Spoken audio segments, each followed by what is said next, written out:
program business of each meeting and each sitting in this house. Mr. Speaker, I've been here since morning. The Speaker, and I was waiting my colleague and good for friend, the business committee and his observation. The Speaker, for us to go and program the business for today.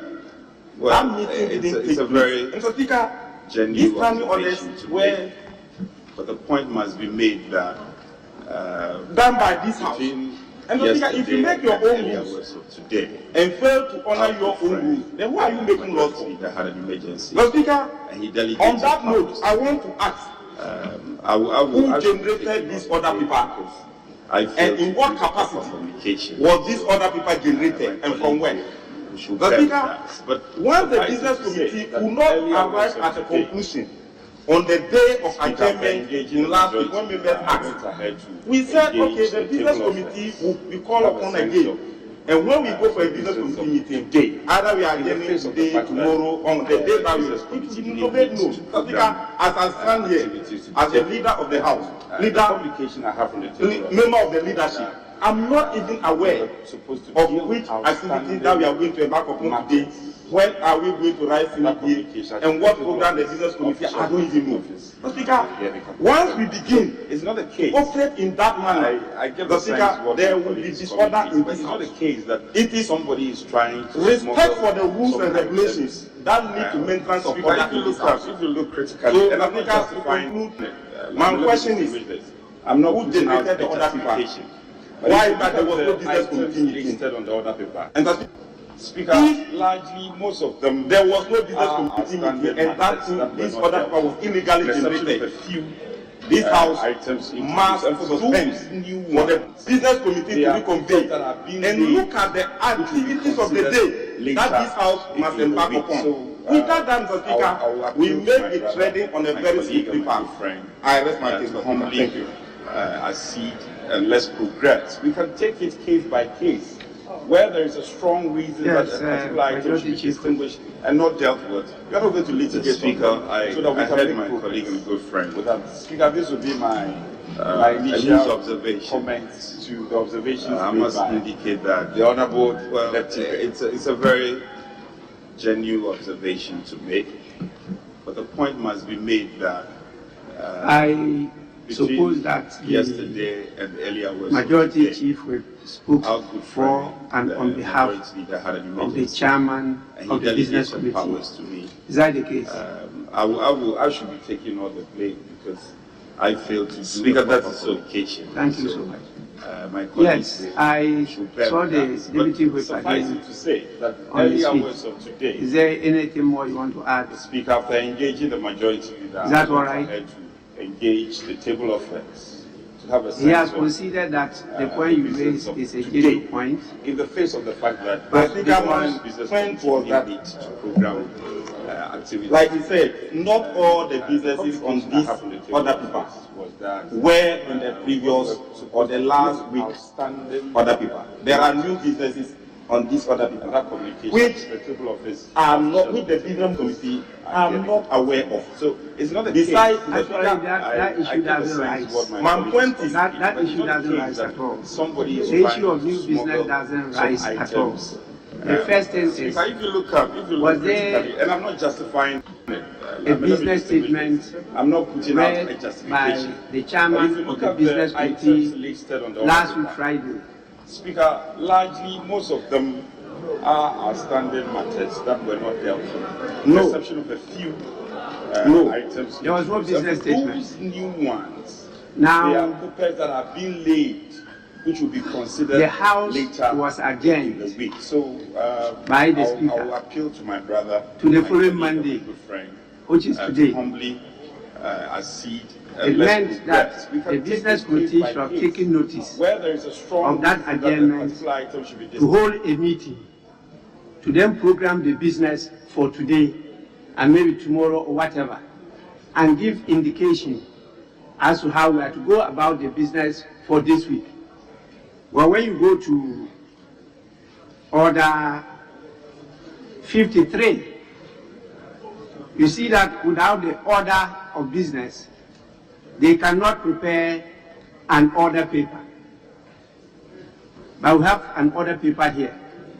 clearly states in 53(1) that the business of each sitting day, as decided by the business committee, shall be set out in the order paper. And so without such a report, it will be difficult to produce an order paper. But from the explanation of the majority chief whip, he had to get in touch with the table office to prepare an order paper. It is an anomaly. But after that, there should be a meeting to adopt it. And that would have been the first thing for today, so that we get to know the business of the day, and if possible tomorrow. As we said, we don't know whether we are rising today or we are rising tomorrow. So the first thing would be for us to try to see how we can adopt what is before us, or whatever action we take before we can proceed. Yes, Minority Leader. Mr. Speaker, I've tried to persuade the Deputy Whip, the Honorable Ahmed, that as Parliament, we are masters of our own procedure, even though, Mr. Speaker, I cannot argue further when you made reference to Order 53 and the requirement that the Business Committee ought to have met and presented a statement of what we should be doing. But, Mr. Speaker, I must admit that my thinking was that my colleagues in government, when we transacted business up to the level of appropriation, there was one major outstanding issue in the name of the animal called E-Levy. So I was thinking that government, just like in the past, when the NDC was confronted as a government with VAT, they withdrew it when they consulted stakeholders and came back with it. So my thinking was that this government would have learned some lesson from what happened in the past. But the majority leader indicated to me strongly that it was the wish of government to pass the E-Levy. So, Mr. Speaker, I yielded to him that we could consider that this Monday, while sending a strong notice to him that our side of this house will not cooperate or support anything E-Levy. So, Mr. Speaker, if it pleases you, we can accommodate them with the understanding that the major outstanding business that this house should be looking at is a matter of E-Levy. But if I were those in government, that is not impervious to public opinion and the legitimate concerns of the Ghanaian people, I would have arrested it for further consultation to come back. But if they insist, once we pass appropriation, which deals with expenditure, and they are not prepared to cut expenditure, we have to deal with the second leg of revenue. We will have to, Mr. Speaker, ask you to, within the meaning of Article 110 of us being masters of our own procedure, accept that that standing order can be stood down for our purpose that you are accommodating the E-Levy. And Mr. Speaker, any matter that you may consider tangential to doing other business, we may be able, but not for anybody to come saying that we should extend stay today to tomorrow, or we should sit. E-Levy, bring your report.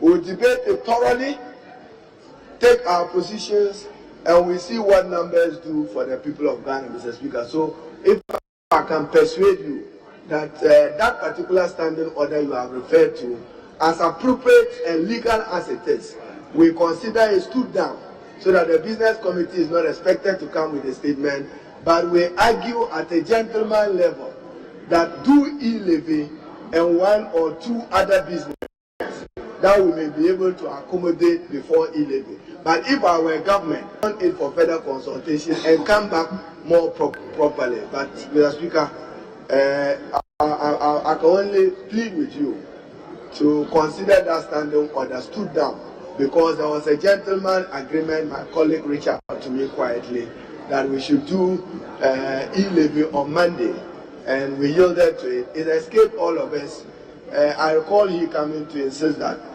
leader, when are we going to business committee? Thank you, Mr. Speaker. What I can say is to refer the adoption of today's order paper to the House. It has to be adopted by the House for us to transact today's business. If there is a need for the business to go beyond today, then the business committee will have to hold a meeting to rectify the oversight or whatever it might be. And so, honorable members, I'll put the question for the adoption of the order paper. I will not say it's not properly before us, but it has to be adopted. Once the majority chief will have given an explanation, it has to be adopted by the House.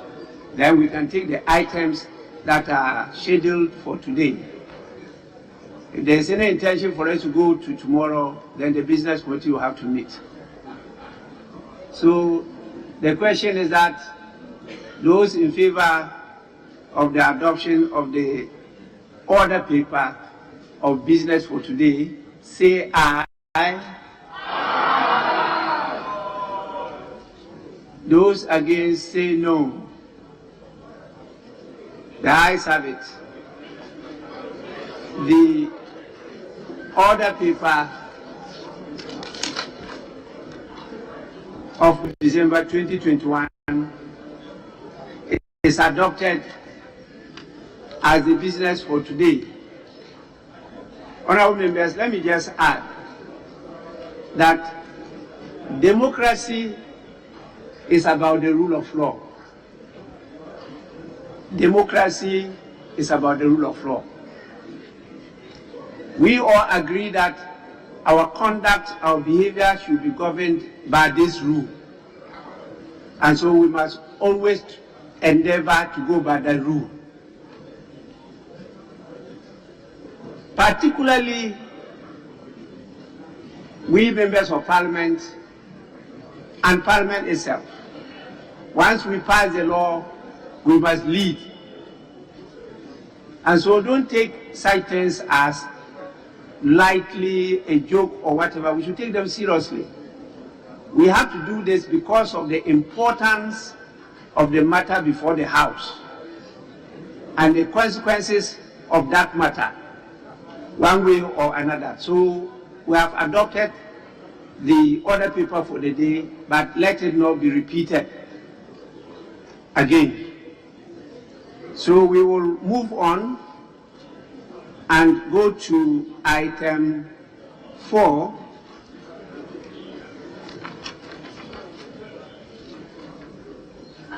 Item 4 on the order paper, correction of votes and proceedings and official reports. Honorable members, page 1.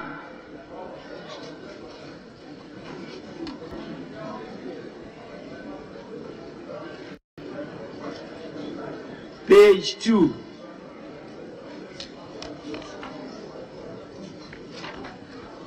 Page 3.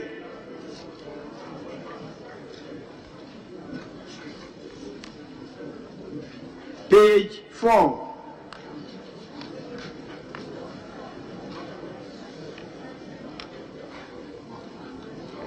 Page 5. Monday, December 20.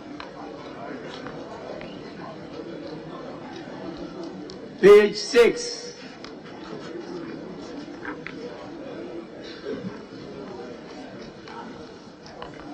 Page 7.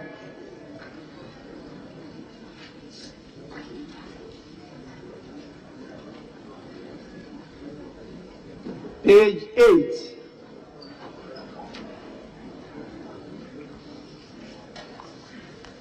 Page 9.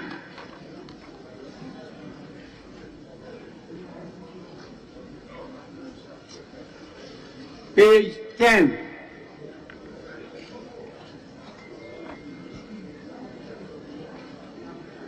Page 11.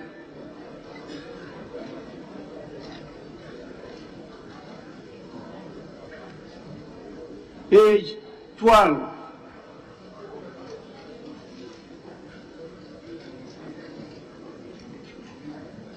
Page 13.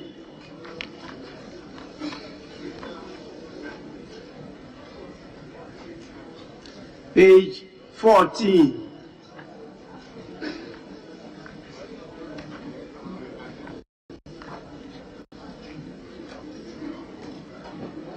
Page 10.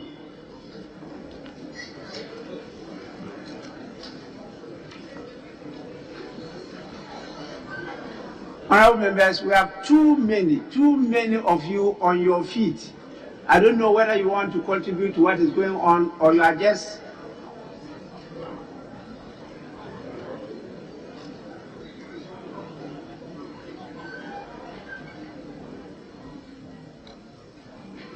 page 15.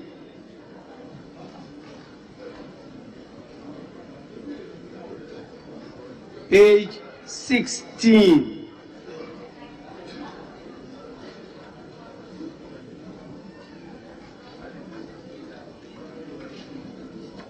Page 17.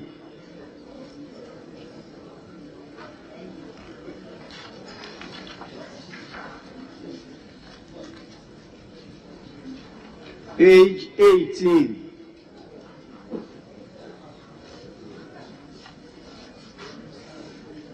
Page 19.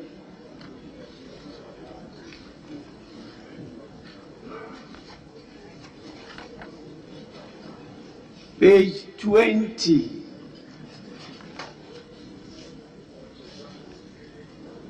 Page 21.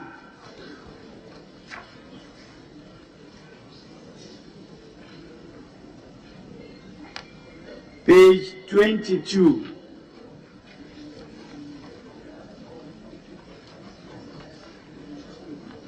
Page 23.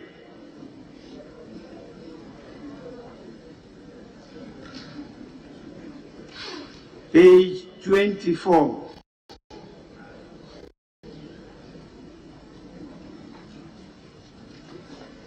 Page 25. Sorry, the honorable member for Kwadaso. Honorable Speaker, page number 24, item 46, second paragraph. Honorable Mrs. Ophelia Mensah-Hayford is the vice chairperson of the Committee on Defense and Interior and not the chairperson. Thank you. Table office, take note of that correction. Page 25.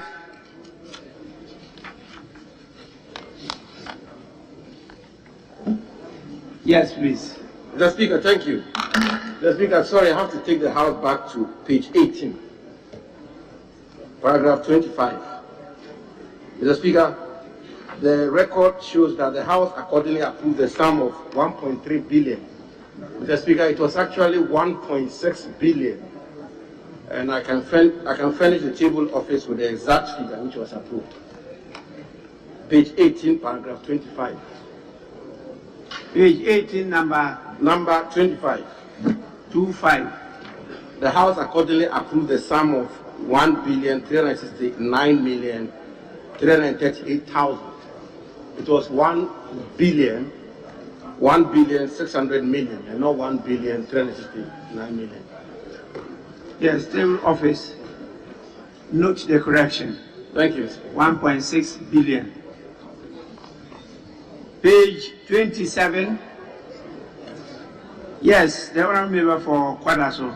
Honorable Speaker, on page number 25, the first paragraph, I need your direction on that. The last sentence says, draft CI creating a new constituency for the people of SAR.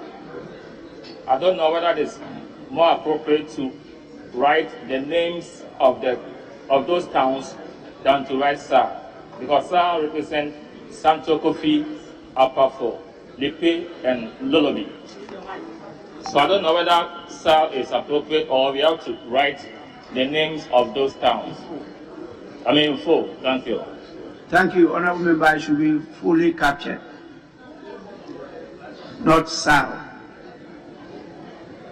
Please, table office, take note. Page 27, page 28.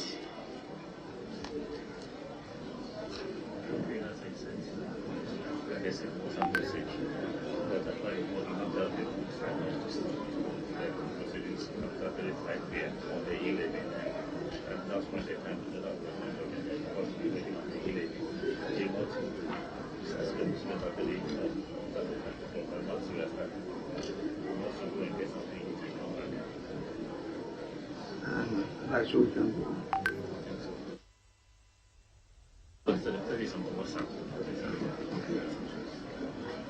The food is wrong with me.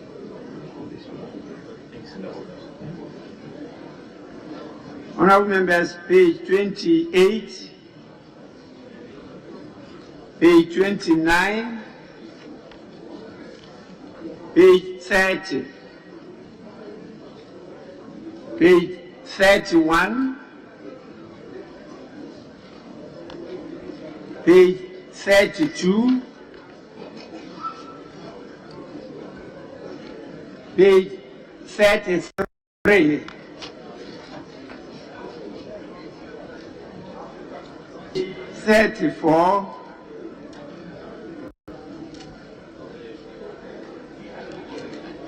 page 35,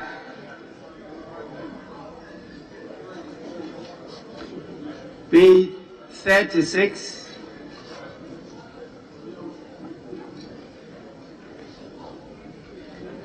page 37,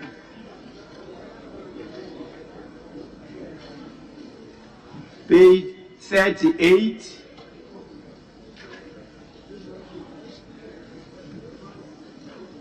page 39,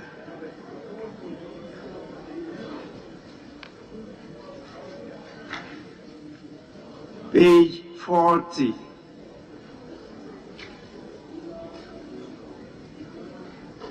page 41,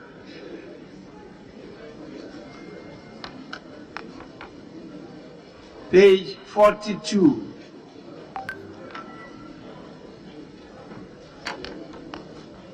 page 43,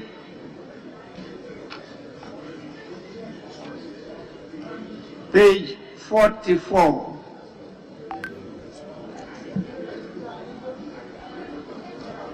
page 45,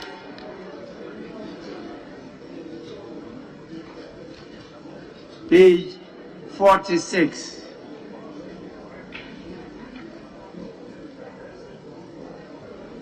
page 47,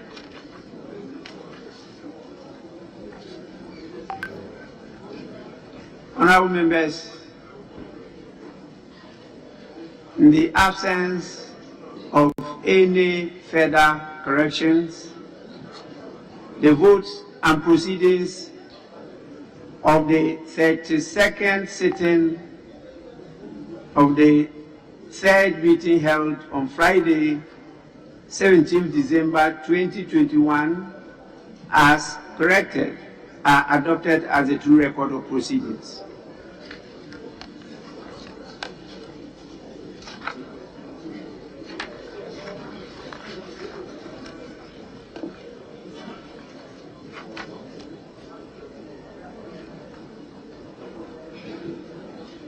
Statements.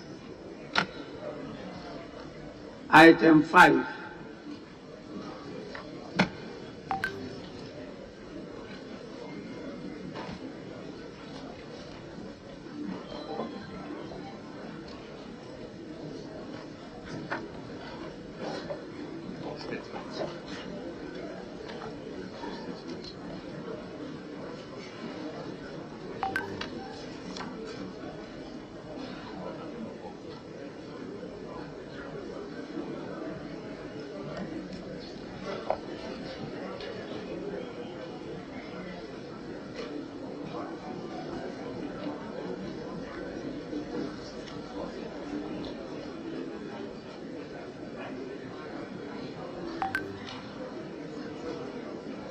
We have two statements.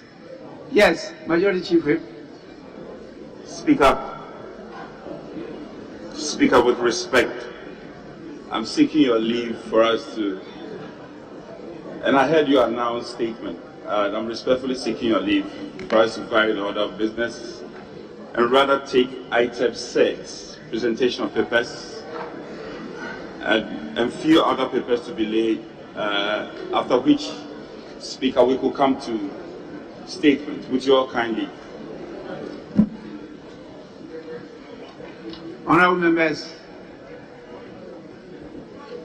any other objection or application for leave? If not, we move on to item 6. At the commencement of public business, item 6, presentation of papers. Yes, please. Speaker, I'm grateful. So I will seek your kind leave again for the Deputy Minister of Finance to do the laying of the paper. The Honorable John Kumar to do the laying of the paper. And Speaker, we are taking item 6, AI, II,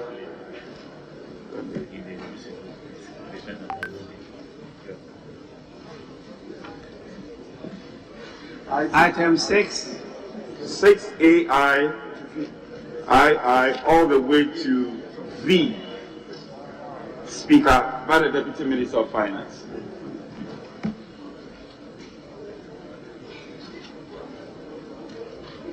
Deputy Minister of Finance to present the papers for and on behalf of the Minister of Finance. 6A, Roman 1. Supplementary request for waiver of import duty, import VAT, NHRL, Get Fund Levy, Exim Levy, Special Import Levy, and COVID-19 Levy, amounting to the Ghana cedi equivalent of €477,595 on addition materials and equipment required for the upgrading and enhancement of 2 technical institutes and 4 technical high schools, Phase 3, by Messrs. Base System Technique GmbH. Honorable members, the paper has been referred to the Finance Committee for consideration and report to the House.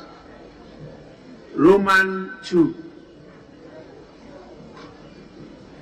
UK Export Finance Facility Agreement between the Government of the Republic of Ghana, represented by the Ministry of Finance, and Deutsche Bank AG as agent, arranger, structuring bank, and original lender for an amount of €113,540,000, including UKEF premium, to finance the construction of the Bunsu-Adosu Road and specified approach roads to the Adosu Bridge project. Honorable members, the paper is laid and referred to the Finance Committee for consideration and report to the House. Roman 3. Tiered commercial facility agreement amongst the Government of the Republic of Ghana, represented by the Ministry of Finance, Deutsche Bank AG as agent, arranger, and structuring bank, and African Export-Import Bank as original lender for an amount of €50,450,000 to finance the construction of the Bunsu-Adosu Road and specified approach roads to the Adosu Bridge project. Honorable members, the agreement has been referred to the Finance Committee for consideration and report to the House. Roman number 4. A Traders Credit Facility Agreement between the Government of the Republic of Ghana, represented by the Ministry of Finance and Deutsche Bank AG, Frankfurt am Main, Germany, as arranger, structuring bank, agent, and original lender for an amount of €230,000, including a trader's premium, to finance the construction of a bridge over the Volta River at Adosu, Echi, Amanfum. Honorable members, the paper is also, yes. Oh, ranking member. Sorry. Honorable members, yes. Mr. Speaker, in words, it's 230,000 euros, but in figures, it's 230 million euros. Which number are you referring to? The one just read. That 4 says 230,000 euros. Instead of 230 million euros. So please, honorable members should note the error and correct the title of the paper accordingly. So the credit facility agreement has been referred to the Finance Committee for consideration and report to the House. Roman 5. Term loan facility agreement amongst the government of the Republic of Ghana, represented by the Ministry of Finance, Deutsche Bank AG, Frankfurt as arranger and original lender, and TMF Global Services UK Limited as facility agent for an amount of 38,928,898 euros to finance the construction and equipping of 40-bed district hospitals at Ayensuano, Efijiase and Ofenso, and the completion and equipping of Old Tafo Maternity and Kumasi South Maternity blocks. Yes, honorable member. Thank you, Mr. Speaker. Mr. Speaker, on page 4, Roman number 3, I've made the same observation where the words read 51 million. Oh, sorry. I've observed. Thank you. Sorry.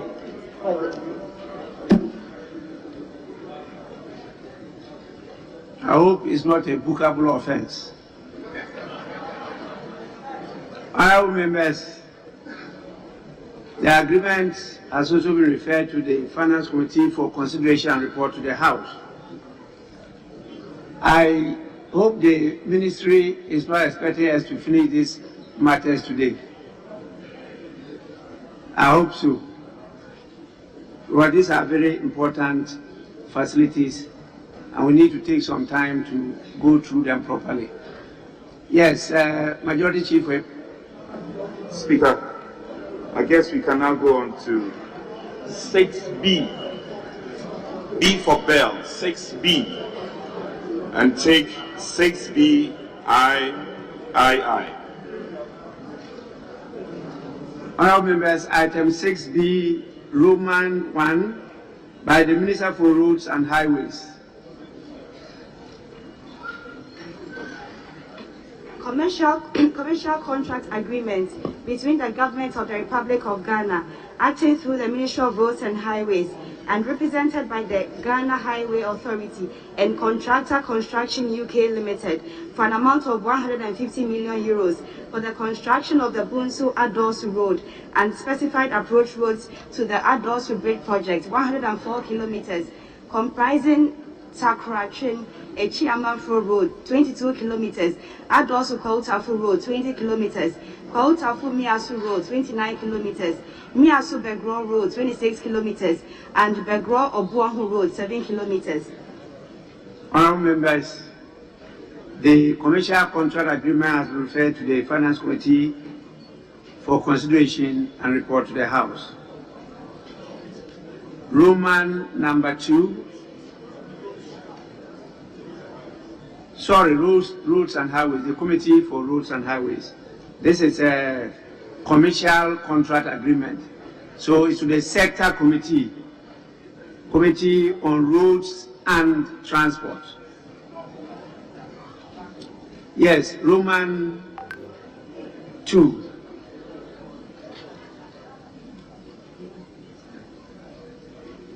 Item 6B, Roman 2.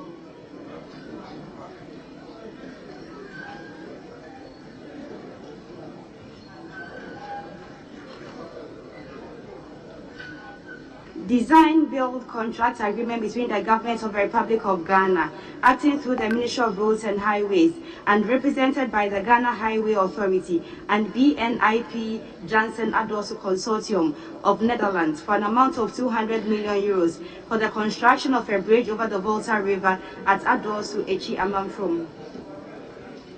Honorable members, the contract agreement has been referred to the Committee on Roads and Transport for consideration and report to the House. Majority Chief, with any further directions? Certainly, Speaker. Speaker, 6C, C for Camel. 6C. Honorable Member, 6C, by the Minister for Health. Engineering, Procurement and Construction Agreement between the Government of the Republic of Ghana, represented by the Ministry of Health, and Golden Mainland Ghana Limited for an amount of 38 million euros for the construction and equipping of 40-bed district hospitals at Ayensuano, Efijiase and Ofenso, and the completion and equipping of the Old Tafo Maternity and Kumasi South Maternity blocks. Honorable members, the agreement is laid accordingly and referred to the Committee on Health for consideration and report to the House. Yes, please. Speaker, now on 6E, E for Emmanuel. And Speaker, we are excluding the first two, Roman number 1, I and II, are to be excluded. So we're taking Roman 3 all the way to 6.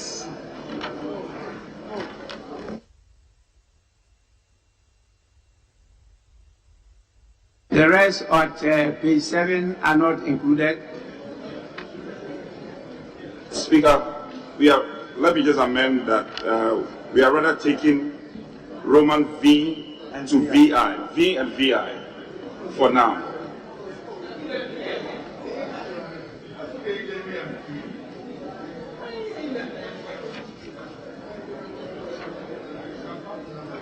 Honorable members, item 6E, by the chairman of the committee, Roman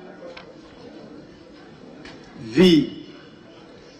Report of the Finance Committee on the Credit Facility Agreement between the Government of the Republic of Ghana, represented by the Ministry of Finance, and the International Development Association of the World Bank Group for an amount of 75 million United States dollars, supplemented by the grant amount of 28,360,000 United States dollars to be provided through the following grant agreement: GEF 12,756,881 United States dollars, Pro Green 15 million United States dollars, and EGPS 600,000 United States dollars for the Ghana Landscape Restoration and Small Scale Mining Project. Honorable members, the said credit facility agreement is laid accordingly and referred to the Committee on Finance for consideration and report to the House. Roman 6. Report of the Finance Committee on the UK Export Finance Facility Agreement between the Government of the Republic of Ghana, represented by the Ministry of Finance, and Deutsche Bank AG as agents, arranger, structuring bank, and original lender for an amount of 113,540,000 euros, including UKEF premium, to finance the construction of the Bunsu Adosu Road and specified approach roads to the Adosu Bridge project. Honorable members, the earlier directive given by me in respect of Roman 5 is incorrect.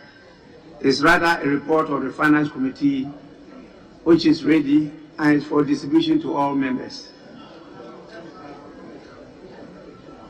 Honorable members, with regard to 6E Roman 6, the report is also laid accordingly and is for distribution to all members. I think I can now go to statements. Yes. Speaker, we thank you for your kindness, but before you go to statement, we will lay one more paper, and that has to do with IX on page 7. IX on page 7, after which Speaker will take item 11, and with your kindness, we can take the statement after that.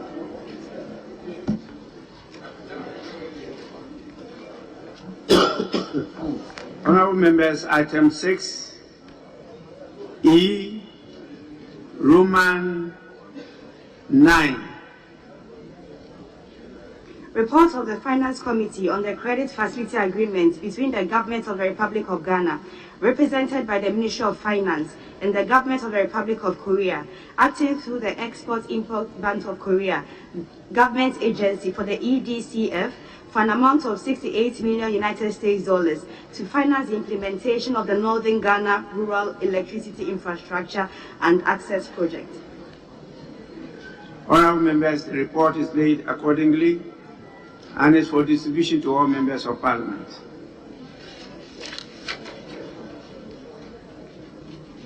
Honorable members, we now move to item 11, right?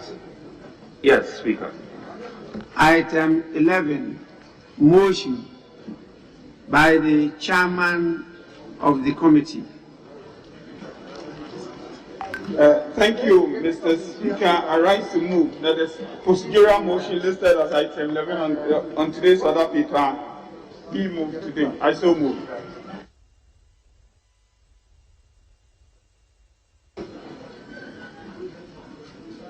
Any seconder, yes? The Speaker, second the motion. It's a procedural motion, moved and seconded, is for the consideration of the House. Yes, honorable member. I put the question. Those in favor of motion number 11 say aye. Those against say no. The ayes have it. Motion is adopted. We will move accordingly to the substantive motion. Is that the indication? Exactly so, Speaker. Motion number 12 to move by the chairman of the committee. Thank you, Mr. Speaker. I rise to move that the motion listed as item 12 on today's order paper be taken now. And in the process, Mr. Speaker, I lay your committee's report. I request the Hansa Department to capture the entire content of the report, whilst I take a few highlights and a conclusion. Mr. Speaker, it is in respect of a credit facility agreement between the Government of the Republic of Ghana and the International Development Association of the World Bank for an amount of $75 million United States dollars, supplemented by a grant amount of some $28,360,000 US dollars to be provided through the following grant agreements. The GEF and the Co-Green grant agreements for the Ghana Landscape Restoration and Small-Scale Mining Project. Mr. Speaker, the objective of the project, the purpose of the facility is to enable government raise funds to finance the Ghana Landscape Restoration and Small-Scale Mining Project. The terms of the facility are clearly indicated under paragraph 5 of your committee's report. The committee's observations are captured under paragraph 6. And Mr. Speaker, with your permission, I proceed to take the committee's conclusion. After carefully considering the agreement and the committee respectfully recommends to the House to adopt this report and approve by resolution the credit facility agreement between the Government of Ghana and the IDA as earlier indicated. Respectfully submitted, Mr. Speaker. Any seconder? Minority Leader. Mr. Speaker, without any, I've read the motion and I've perused through the report of the committee chairman. So even before it's seconded for you to proceed, there is a constitutional procedural issue, and I intend to refer you to Article 181 of the 1992 Constitution, and to further refer you to page 6 of the committee's report, and that before you proceed further, the chairman will have to provide particulars before we know what this House is doing. So, Mr. Speaker, when I quote Article 181, that is what mandates Parliament to approve loan agreements. And in 181, it says, Parliament may, by a resolution supported by the votes of a majority of all the members of Parliament, authorize the government to enter into an agreement for the granting of a loan. Mr. Speaker, loan. When you come to page 5, there is no stated amount of the loan. I just see terms. I just see terms written in page 6. Now we need to know the loan amount we are approving and the terms and conditions of the loan amount pursuant to Article 181 of the Constitution. Because, Mr. Speaker, if we are not careful, when you take the chairman's report and he comes mixing in page 1, loan 75 million United States dollars. Then you see grant amount of 28.360 million US dollars. This House has no obligation when it comes to approval of grants. So we need clarity before you allow this motion to be seconded. Other than that, as it stands now, it does not satisfy the minimum constitutional requirement. What are we approving? What are we approving? What loan amount are we approving? Under what terms and conditions? I say I've referred to the report. I've read up to the last page. If you have amount, I have seen in page 1. So, Mr. Speaker, if that clarity can be provided, we then can proceed further for the motion to be seconded. Other than that, Mr. Speaker, we would not be satisfying what is expected of us as a House. Thank you. You know, Order 81 says, unless otherwise provided in these orders, every motion, unless made at the second reading or consideration stage of a bill, must be seconded, and if not seconded, shall not be debated or entered in the votes and proceedings. Order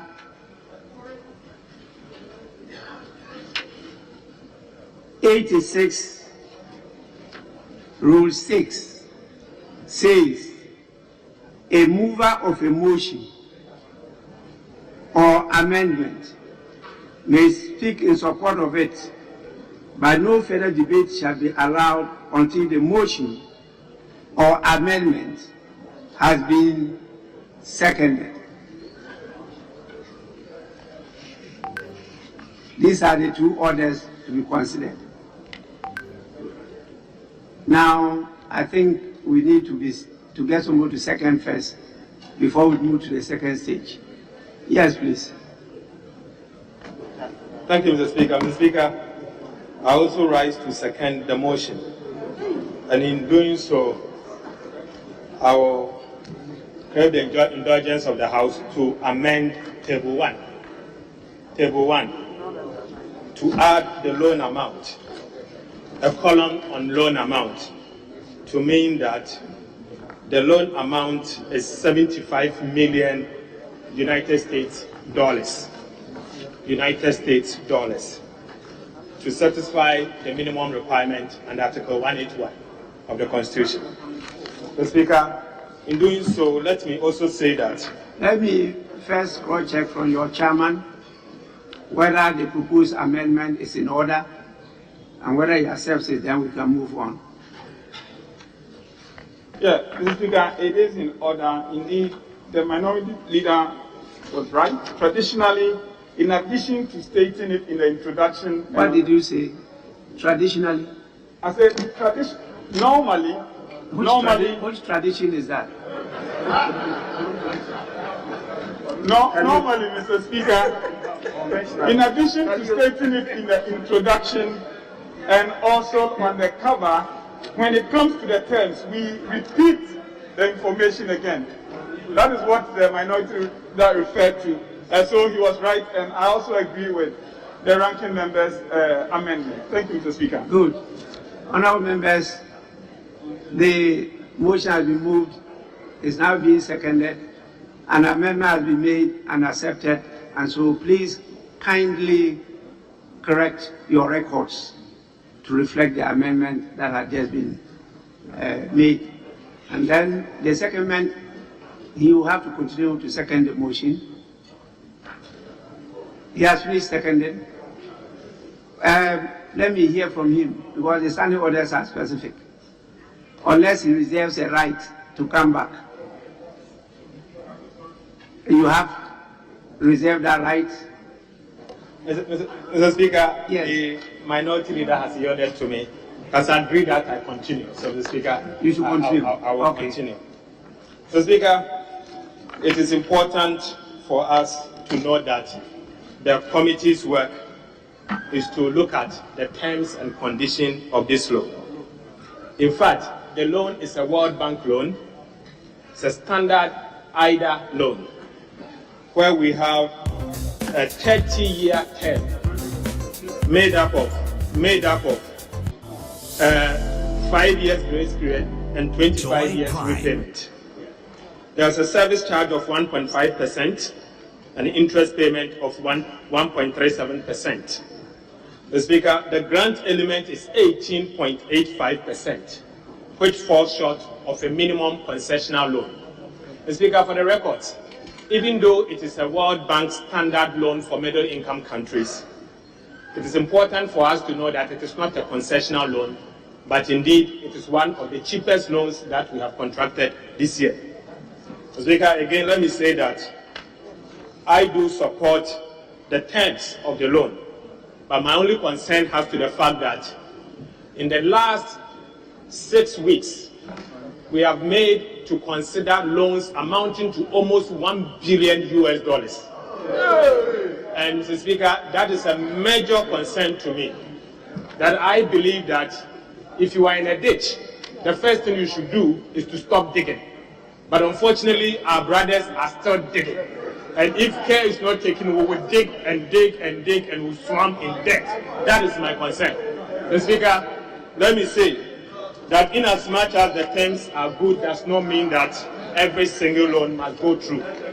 We should be mindful of the debt overhang situation that we find ourselves in. Mr. Speaker, me and my mouth, I will stop talking about debt, because where we are going as a country is dangerous. It's dangerous, and we should be mindful of this debt situation. It has become an overhang for all of us. Thank you, Mr. Speaker.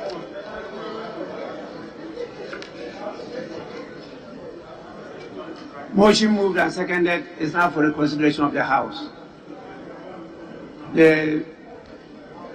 Yes, after who?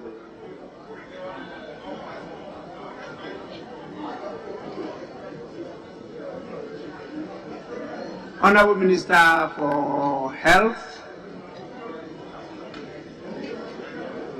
Mr. Speaker, I've been signaled and I want to withdraw from the contribution. Thank you very much, Mr. Speaker. Yes, Minority Leader. Mr. Speaker, I like to speak on the motion moved and to associate myself with the legitimate issue raised by the ranking member of Finance, the Honourable Atu-Forson, and Mr. Speaker, to serve notice that this side of the House, going into next year, if we don't even support a motion, we think that there must be a borrowing ceiling for government. We can't go borrowing every other day and every other time. So, ending 2021, we'll tolerate and accommodate government. But into 2022, Mr. Speaker, we will compel government with limitations on what and how much it can borrow and for what purpose. Mr. Speaker, they want to hear more. Even agreements that come to this House unaccompanied by value for money audit reports and tax exemptions, you are on proper notice, will not have favorable support from us. So do your due diligence well in the coming years. You have overborrowed. Then in opposition, Wano.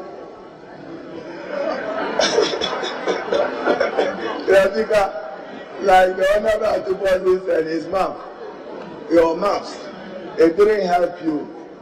You bastardized borrowing. Today you are borrowing even to fight Galamsey. But Mr. Speaker, my earlier submission, I was relying on Article 1813 and 4 of the 1992 Constitution. So table to take note when I referred to the table on page 6. And I still think that we should distinguish between the loan and the grant so that we know what Parliament is doing. But Mr. Speaker, may I refer you to page 8 of the committee's report, contingent emergency response component.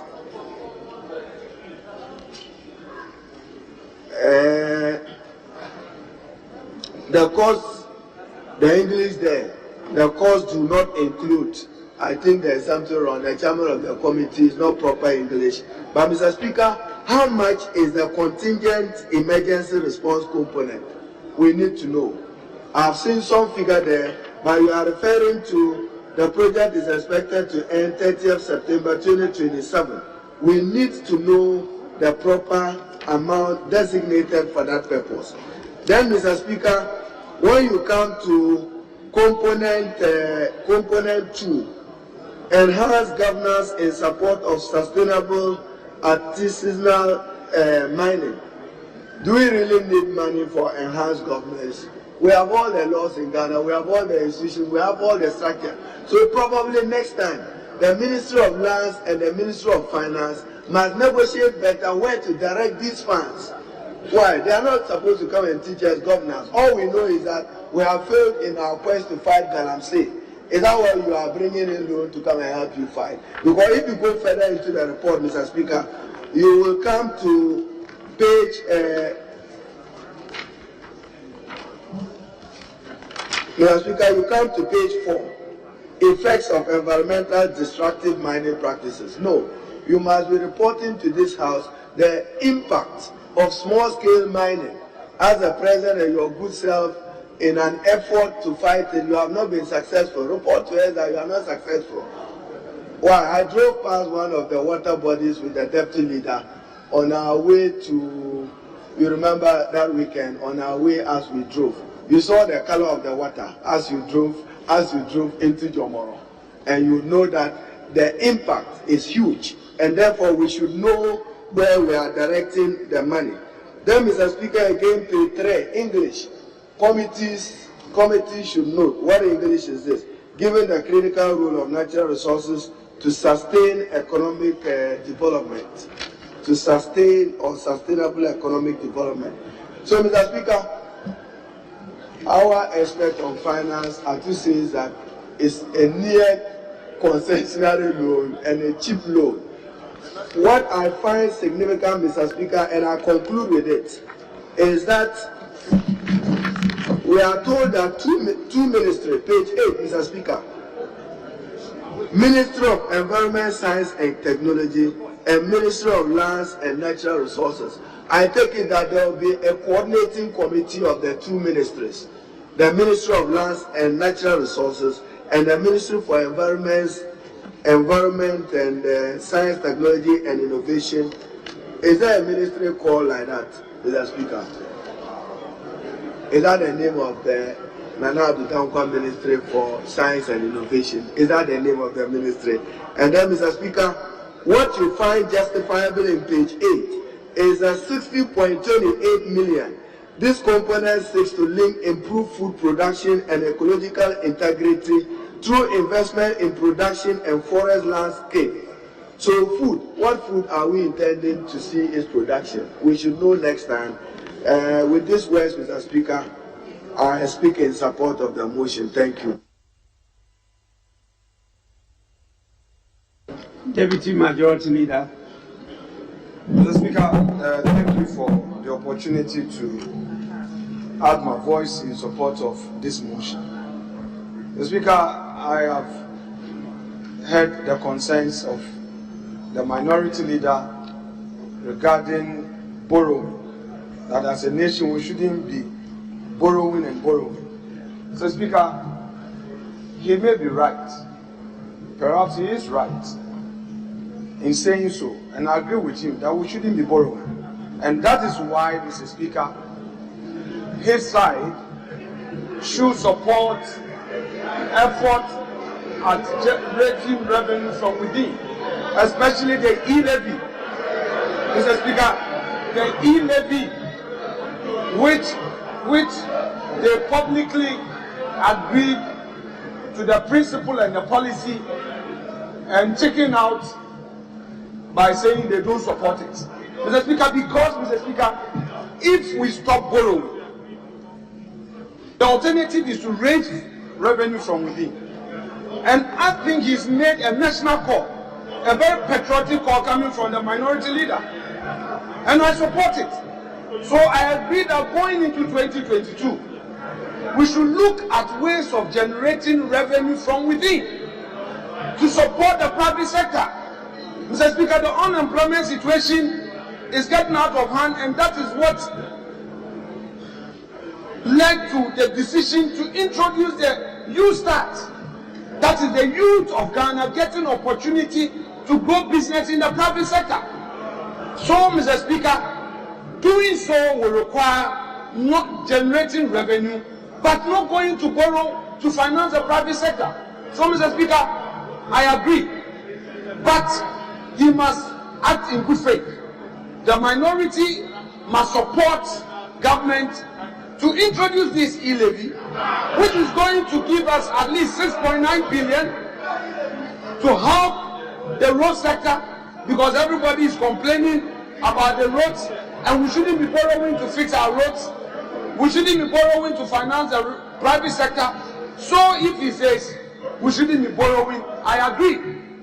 But he must support the alternative, raising money from within, so that all of us can get a little from the country and not go out borrowing. Mr. Speaker, having said this, I would want to thank you for the opportunity and thank the Minority Leader for today telling Ghanaians that borrowing is not the way to go, but generating revenue from within is the way to go to help this country. I thank you, Mr. Speaker. Honorable members, any guidance as to how many from each side of the House, so that we can give ourselves some time limits. Mr. Speaker, the Deputy Leader is attributing words to me which by any search, including the verbatim report of the Hansard, will vindicate me that I only said that there must be limits to borrowing. Beyond that, I didn't make any comments. If he wants to stand by his thinking, let him stand alone with it, but not associate it with me. Thank you, Mr. Speaker.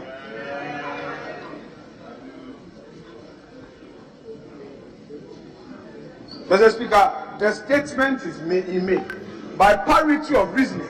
Mr. Speaker, we all know that government has two main sources of getting revenue. You either borrow or raise revenue from within. Honorable Deputy Majority Leader, can we move on? Mr. Speaker, we are moving on. But I dare say that, Mr. Speaker, we are moving on.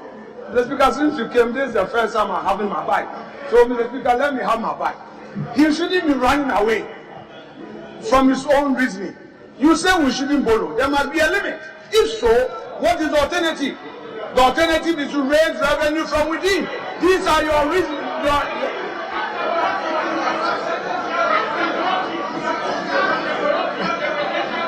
Mr. Speaker, they are not Democrats. They don't want to allow me to make my point.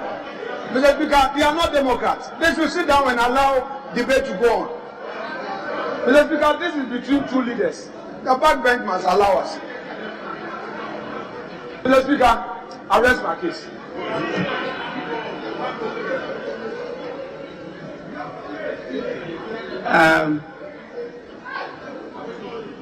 All right. The Minister for Lands and Natural Resources. Thank you, Mr. Speaker. Mr. Speaker, let me thank the House for the consideration of the motion. Mr. Speaker, and in so doing, assure the minority leader that this financial arrangement and intervention seeks to deal with some of the concerns he raised. The matters to do with governance when it comes to small-scale mining is exactly what this is intended to deal with. Mr. Speaker, and just for the record, let me also point out that the issues of governance do not relate to the laws per se. Mr. Speaker, it relates to the whole gamut of measures which are required to regulate the small-scale mining sector.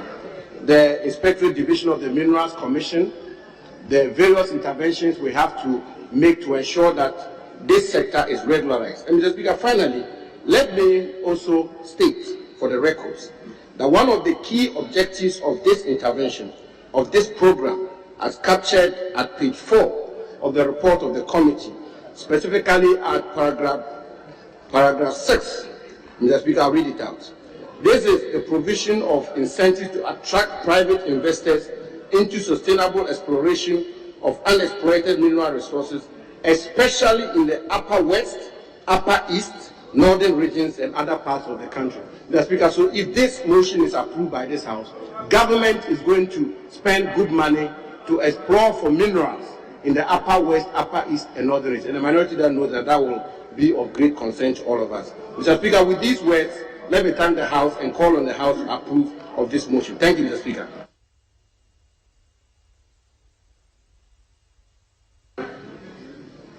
Honorable members, this is a facility under Article 1813. Chairman of the committee, don't always forget to include the Loans Act. It's important because it's under 1813, which is different from 1811. Honorable members, at the conclusion of the debate, I put the question.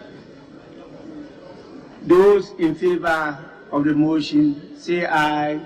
Aye. Those against, say no. The ayes have it. The motion is accordingly adopted.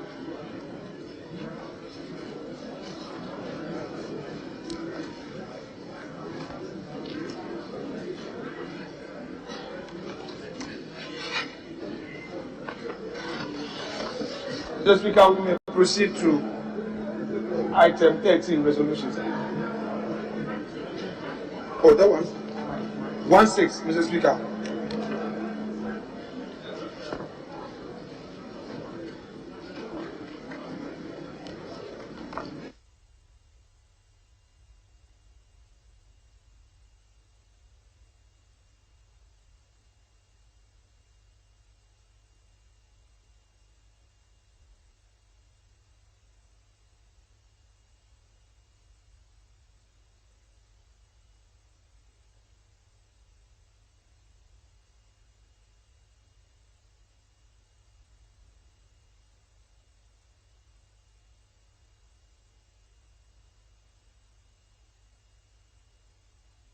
Honorable members, item 1-3, resolution.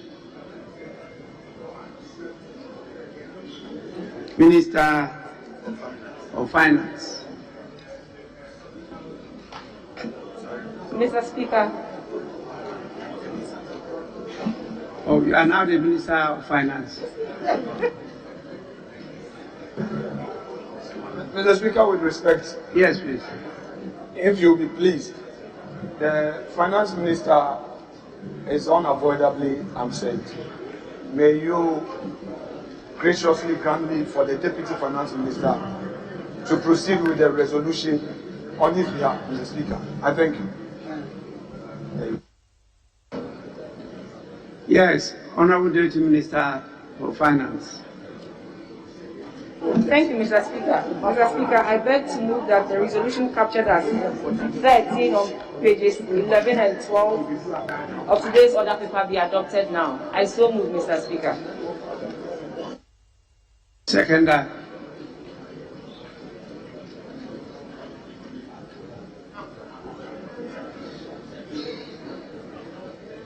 Seconded. Honorable members, motion on resolution number 13, moved and seconded, is for the consideration of the House. It's a consequential resolution, so I put the question. Those in favor of the adoption of resolution number 13, say aye. Those against, say no. The ayes have it.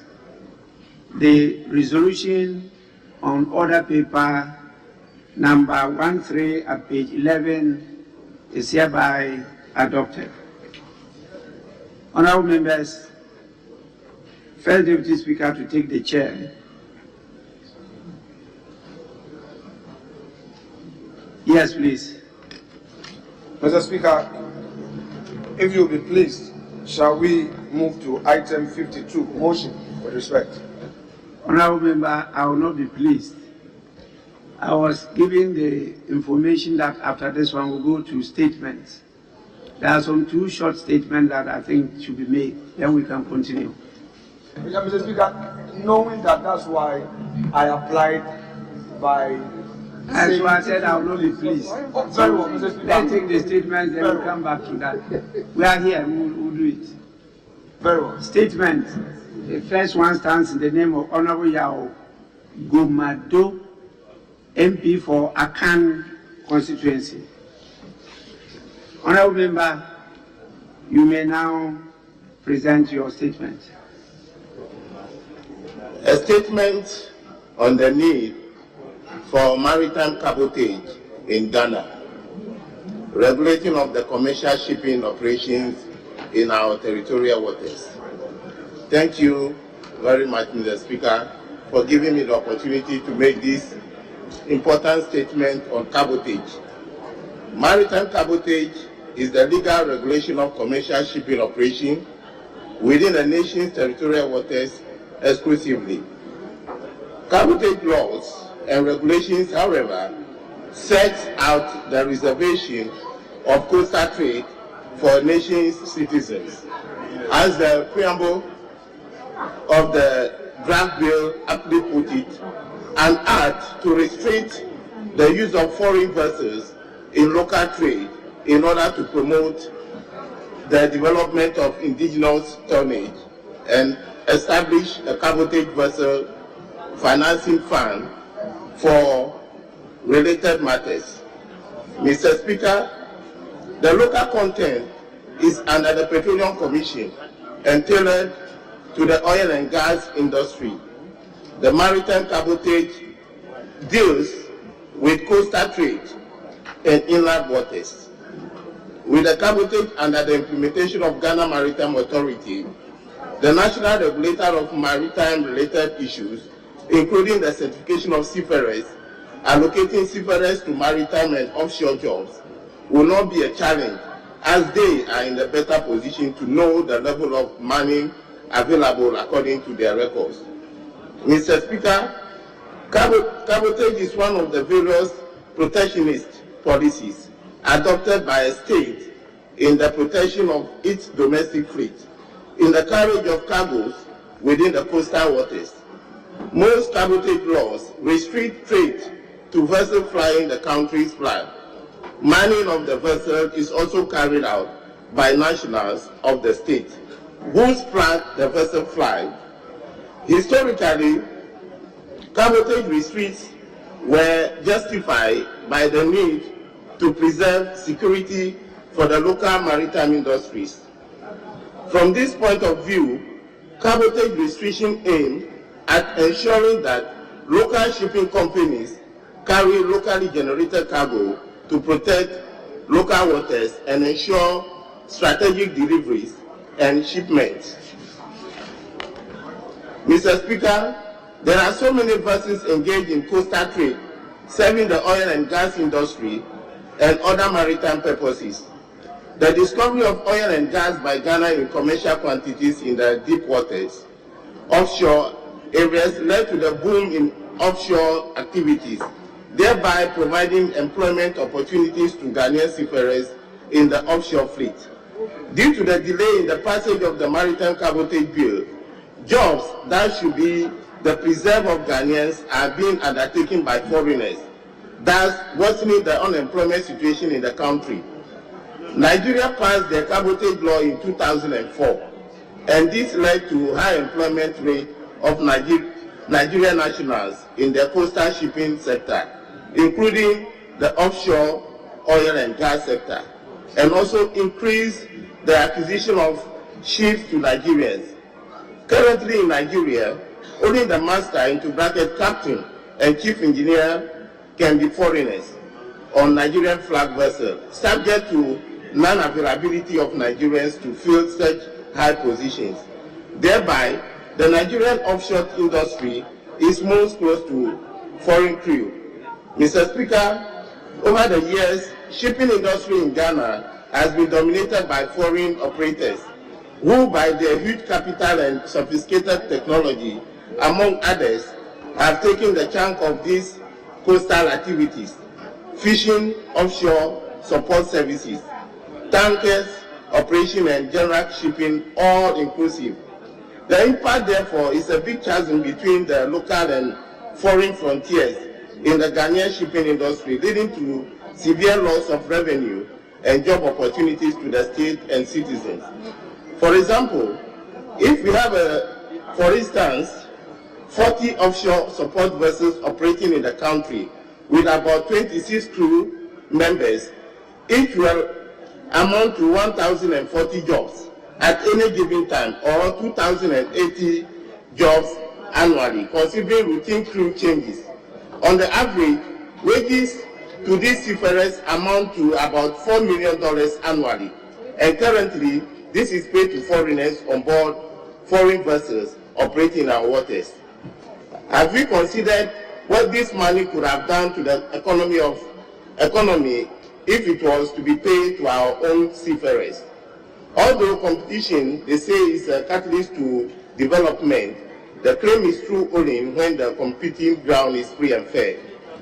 As it were, we need to give Ghanaians a chance to own vessels and the Ghanaian seafarers to work freely in Ghanaian waters, thereby building local capacity and paving the way for competition in the international market in future. The passage and operationalization of the Cabotage Law will give impetus to the local content law to achieve this objective.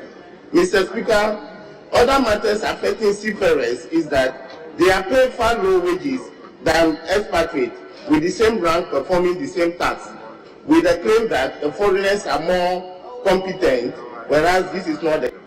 The Regional Maritime University over the years has trained a lot of qualified personnel who are master mariners, chief engineers, marine electrical and electronics engineers like myself, who have worked on board various ocean-going vessels in offshore and offshore vessels worldwide for over 20 years. Mr. Speaker, it is worth noting that a member of this House, the MP for Tema East, is the son of a distinguished female captain of the sea made in Ghana. Mr. Speaker, the Regional Maritime University is equipped with necessary resources to provide necessary expertise for the maritime industry. The then Ghana Nautical College was established in 1958 by Dr. Kwame Nkrumah to train marine officers to man vessels of the national carrier, the Black Star Line. The college was regionalized in 1983 as Regional Maritime Academy, serving Ghana, the Gambia, Cameroon, Sierra Leone, and Liberia. The academy attained university status in 2007 and now called the Regional Maritime University.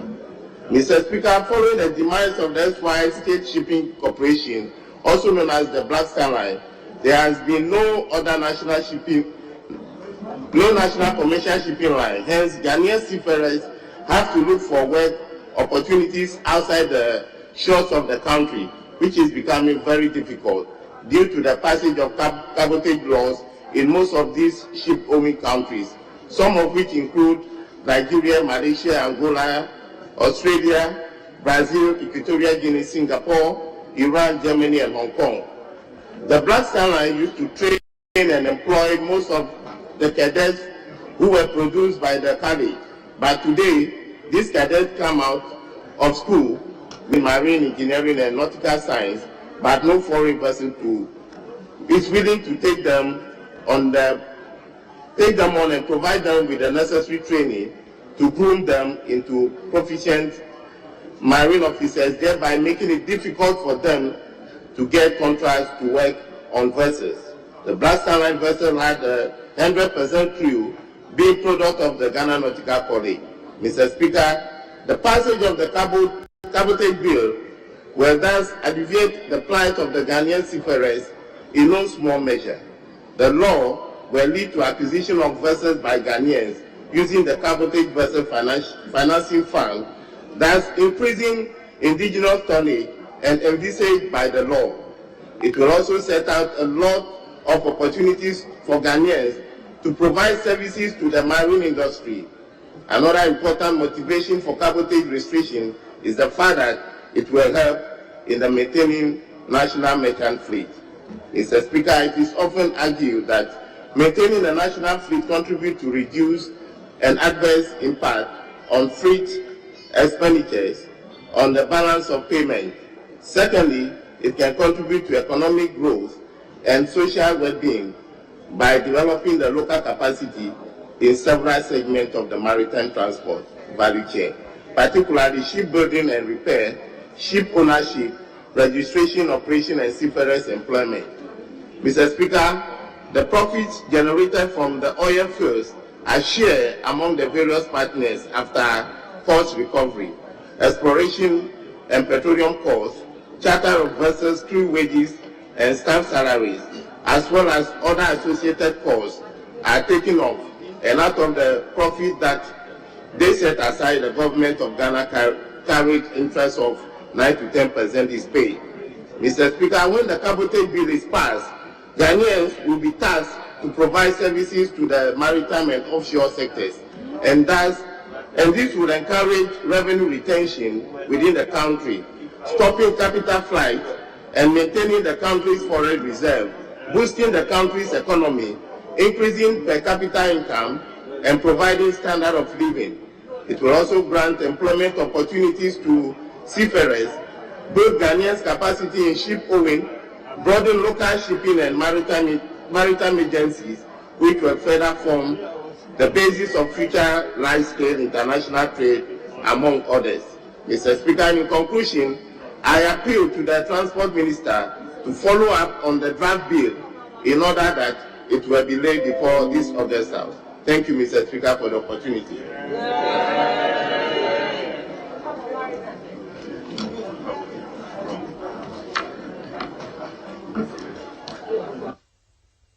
Very well. There's another statement on the 60th anniversary of Ghana-Mexico diplomatic relations by the Ghana-Mexico Parliamentary Association, to be read by the Honorable Member for South Dai. Mr. Speaker, thank you for the opportunity to make this brief statement to commemorate the 60th anniversary regarding the diplomatic relations between Ghana and Mexico. Mr. Speaker, Ghana and Mexico Parliamentary Friendship Association wishes to congratulate the diplomatic relations that is between Ghana and Mexico. Mr. Speaker, Ghana and Mexico shares rich history born out of historic experiences. In its independence from the United Kingdom in March 1957, becoming, of course, the first African nation to do so. Mr. Speaker, in 1960, we attained Republican status, and by 1961, in August, Mexico became the first country in Latin America to recognize and establish diplomatic relations with Ghana. Mr. Speaker, the beautiful history has it that in 1960, Mexican President Adolfo Lopez Mateos sent a presidential delegation of goodwill to Ghana led by Special Envoy Alejandro Carrillo Marco. Mr. Speaker, in 1965, Mexico officially opened its mission in Accra. Ghana followed suit by opening an embassy in Mexico City. Mr. Speaker, this made Ghana the first African country to open an embassy in Mexico. Mr. Speaker, since the establishment of bilateral diplomatic relations between the two countries, conscious efforts have been made to grow and nurture the relationship to union to the benefit of both countries. Mr. Speaker, notwithstanding the fact that both countries closed their diplomatic missions sometime along the line, with Mexico reopening its embassy office in Accra in 2014, the resolve to continue the bilateral dialogue remain unshaken. Mr. Speaker, the two countries have been able to consistently build a steady, prosperous and constructive foundation for a strong relationship over the last 6 decades.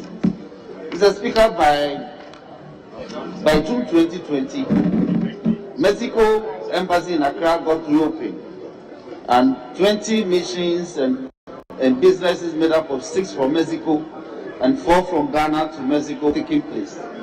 Mr. Speaker, the two countries have over the years improved on trade contracts as well as human relations has been in a very tremendous way.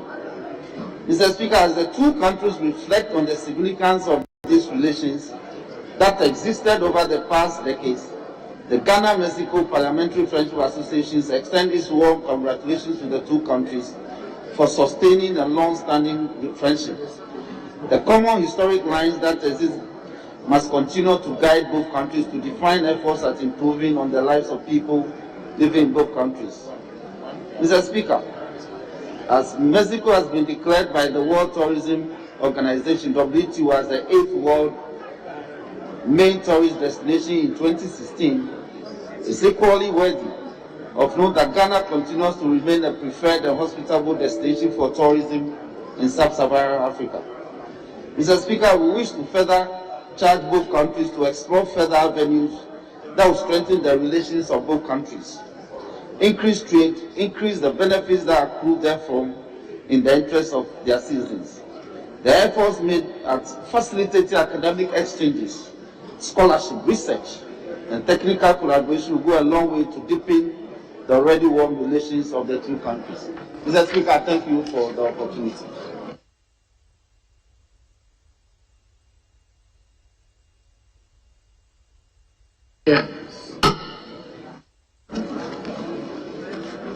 I'm most grateful, Mr. Speaker, for the opportunity to contribute to the statement which has been very ably made by my respected colleague, the Honorable Roxanne Afenyo-Markin. Mr. Speaker, this statement celebrates 60 years of bilateral diplomatic relations between Ghana and Mexico. We share a rich history, Mr. Speaker, as the statement has chronicled. Mexico was the first Latin American country to recognize Ghana's independence, open diplomatic ties with Ghana, which Ghana also reciprocated shortly thereafter. Unfortunately, both countries have had quite a difficult economic history in the 1970s and 1980s. And so in the 1980s, Mexico cut down on its diplomatic missions across the world. And unfortunately, Ghana was to suffer from that policy decision. We also then decided to close our mission in Mexico. But Mr. Speaker, as the statement has aptly captured, there is renewed verve and a strengthening of the bond of historical and ancestral friendship that exists between the two countries. And so, Mr. Speaker, in 2014, Mexico reopened its mission here in Accra. I observed, Mr. Speaker, that going through the program of activities for the Ministry of Foreign Affairs and Regional Integration for the year 2022, the Ministry of Foreign Affairs has quite an ambitious agenda to open 3 missions in the ensuing year. All things being equal, if they are able to raise the needed financial support, particularly from the Finance Ministry. And Mr. Speaker, it is gladdening to note that Mexico is one of those 3 countries.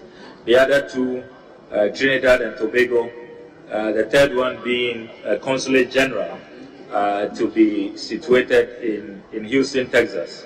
So, Mr. Speaker, it's good to note that Ghana is also seeking to reciprocate and open its doors once again to our Mexican brothers and sisters.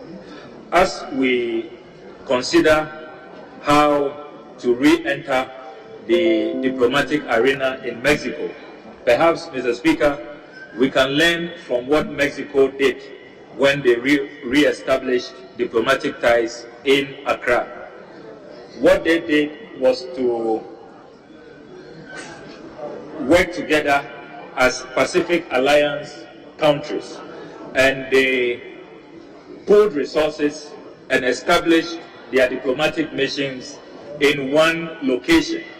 So the Pacific Alliance, made up of Mexico, Peru, Colombia, and Chile, they are within the same premises in Accra, and they are sharing resources, sharing the same reception, the same, even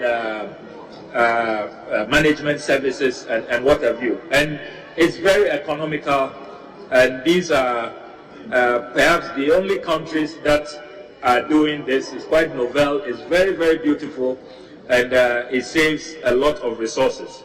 So perhaps we can also learn from that as we consider re-establishing diplomatic ties in these dire economic situations that we find ourselves. We do not need to launch into Mexico with a full mission, a very base, and as it were, further incur more cost. Already we are paying about 25.7 million Ghana cedis in rent alone, because we do not own properties in the 60 missions that we have abroad, in some of the 60 missions that we have abroad.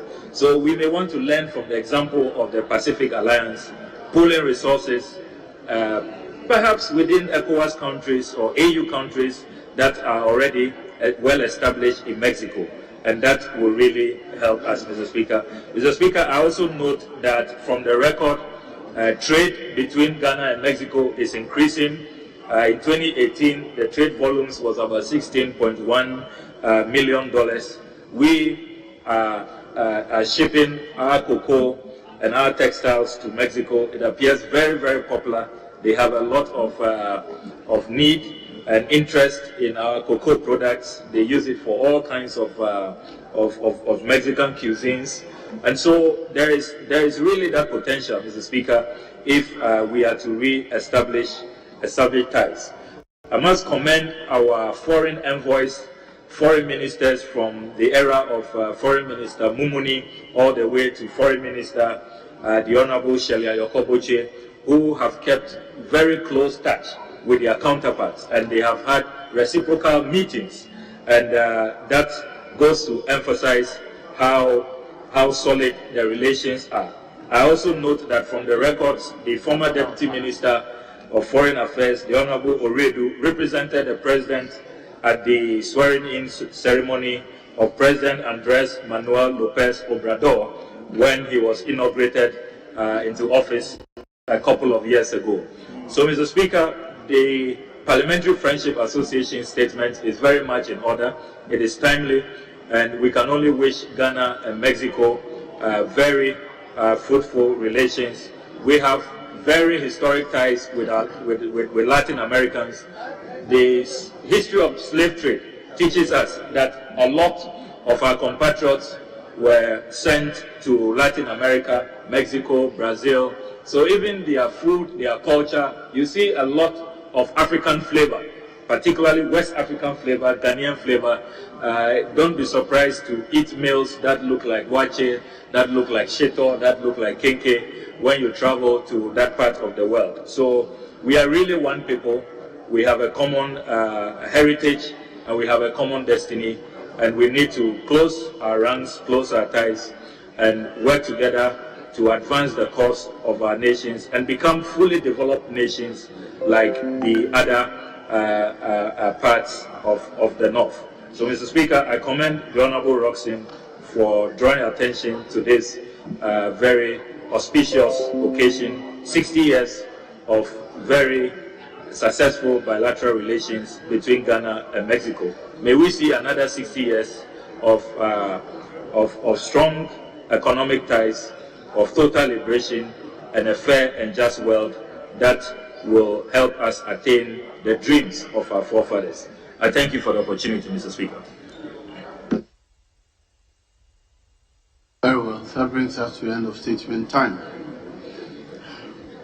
Yes, Honorable Majority Leader. Up next. Oh, did you intend to contribute to the... Oh, very well. Yes. Thank you, Honorable Right Honorable Speaker, for the opportunity to contribute to this by the Member of Parliament for Akan constituency, the Honorable Yao Gomado, on the need for a cabotage law for the country. Mr. Speaker, in Tema today, we boast of the Maritime University that is engaged in training maritime staff across the West African coast. We also do have the shipyard, which is the biggest in West Africa for the maintenance of ships within our West African coast. And in the not too far past, we used to have the national ship line, which was the Blaster line. Mr. Speaker, these offered job opportunities for the young ones in Tema. But today, we have a sad spectacle in Tema where young men and women who are willing and able to work in both in the offshore oil and gas industry and the ship line are now struggling for employment. Mr. Speaker, I'm well aware that the cabotage law of 2017 has been hanging in this Parliament for a long while. I want to call attention to this and ask the Honourable House to take steps to pass the law to ensure that the benefits that will accrue to our young ones in Ghana with the discovery of oil and gas should be taken now. It's a sad story that we continue to import foreigners to come and work in our country, jobs that ordinary Ghanaians can actually undertake. In some cases, we bring people from the Asian region to undertake painting, ordinary painting. And I believe that the shipyard, which has been in existence for a long while, with practical training, I have personally done internship at the shipyard before. And I do know we have the facility there, and people have been engaged for years and have acquired rich experience to be able to undertake some of these activities so the hard-earned foreign currencies will stay in our country. Mr. Speaker, I say this also because when you look at the number of vessels that are applying our coast in our shores, in the Ghanaian waters, if we pass this law and ensure that able and willing young men who have acquired training from the Maritime University, some short courses, some 2-year courses, with all these education and training they have, they do not have the space to earn a living in our waters. May I urge this House to speedily look at the cabotage law of 2017 and pass so that the numerous youths in Tema, especially Tema East, who are looking for jobs, would also find space in the oil and gas, as well as the trawling and other industrial fisheries within the West African coastline. Mr. Speaker, I thank you for the opportunity. Very well. That brings us to the end of statement time. Yes, Honorable Majority Leader. Mr. Speaker, at the commencement of public business, and then page 40, motion 52. Page 40, motion 52. And Mr. Speaker, with your leave, if the Deputy Minister for Finance. Yes, Honorable Deputy Leader.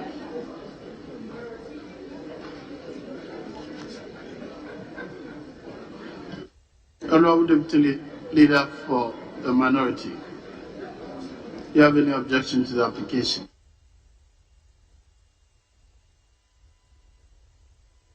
Mr. Speaker, we are waiting for the E-Levy report. And what is referring to motion 52 is about the third reading. Okay, we can allow third reading because it's just bowing down. So we can allow third reading. Then we can go for the E-Levy.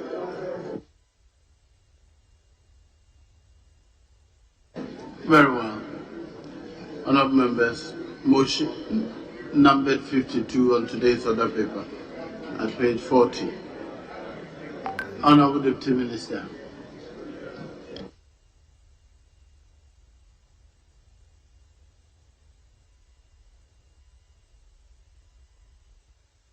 Mr. Speaker, I beg to move that the Penalty and Interest Waiver Amendment Bill 2021 be now read the third time.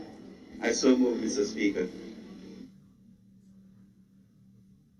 Yes. Honorable Chief.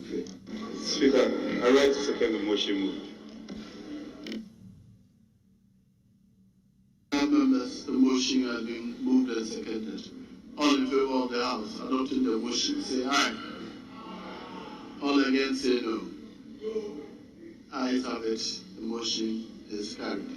And act to extend the period for application for a waiver of penalty and interest on accumulated tax arrears up to 31st December 2021 for persons who make arrangements with the Ghana Revenue Authority for payments of the principal tax to 31st March 2022 and to provide for related matters. The Penalty and Interest Waiver Amendment Bill 2021 is now read the third time and passed. Yes. Mr. Speaker, same page 40, motion 53. Item 53. Very well. Item 53. Income Tax Amendment Bill. And Mr. Speaker, with your leave, if the Deputy Minister for Finance could do that. Yes, Honorable Deputy Minister. Mr. Speaker. The second Deputy Speaker to take the chair. Mr. Speaker, I beg to move that the Income Tax Amendment number 2 bill be now read the second time. Mr. Speaker, the object of the bill is to review the rate of income tax for individuals, reduce the withholding tax rate for sale of unprocessed gold by small-scale miners from 3% to 1.5%, increase the threshold of the presumptive tax on turnover under the modified taxation scheme from 200,000 Ghana cedis to 500,000 Ghana cedis, and extend the coronavirus COVID-19 concessions granted for further 6 months in 2022. Mr. Speaker, the withholding tax on the sale of unprocessed minerals is estimated to generate 34 million Ghana cedis in 2020, while the presumptive tax is expected to generate approximately 86 million Ghana cedis. The concessions are estimated to cost 27,600,000 Ghana cedis. I so move, Mr. Speaker.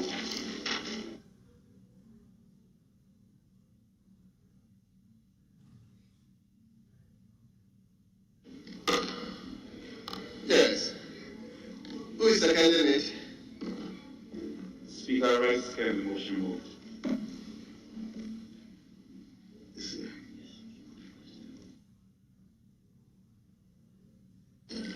Honorables, the question is as many as are in favor, say aye. Those against say no. Honorables, the ayes have it. The motion is hereby adopted. Income Tax Act 2015 Act 896 to review the rates of income tax for individuals, to reduce the withholding tax rate for sale of unprocessed gold by small-scale miners, to increase the threshold for an individual to whom the presumptive tax under the modified taxation scheme applies, to extend the COVID-19 concessions granted in 2021 for further 6 months in 2022, and to provide for related matters.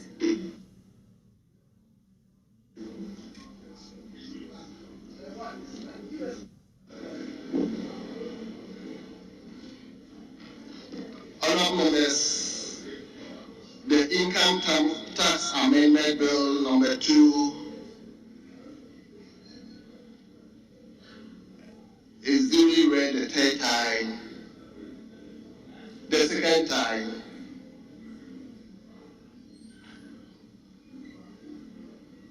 Yes, Honourable.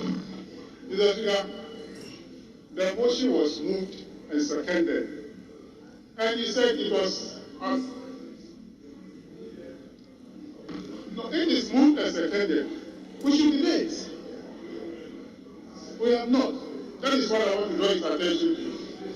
It's for consideration, yes. Honourable, let me come back. It's now for the consideration of the House.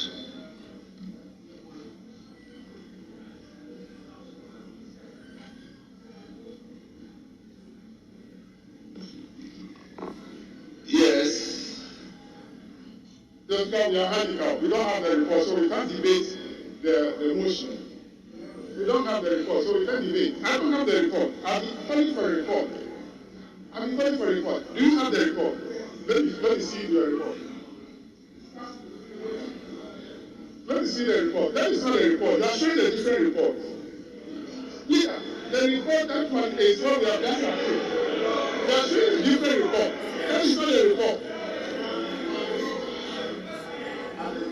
Mr. Speaker, with respect, so that my colleague does not give any wrong impression, this report was distributed last week. The fact that we don't have it here doesn't mean that it's not been distributed. It's been distributed last week. Everyone has it.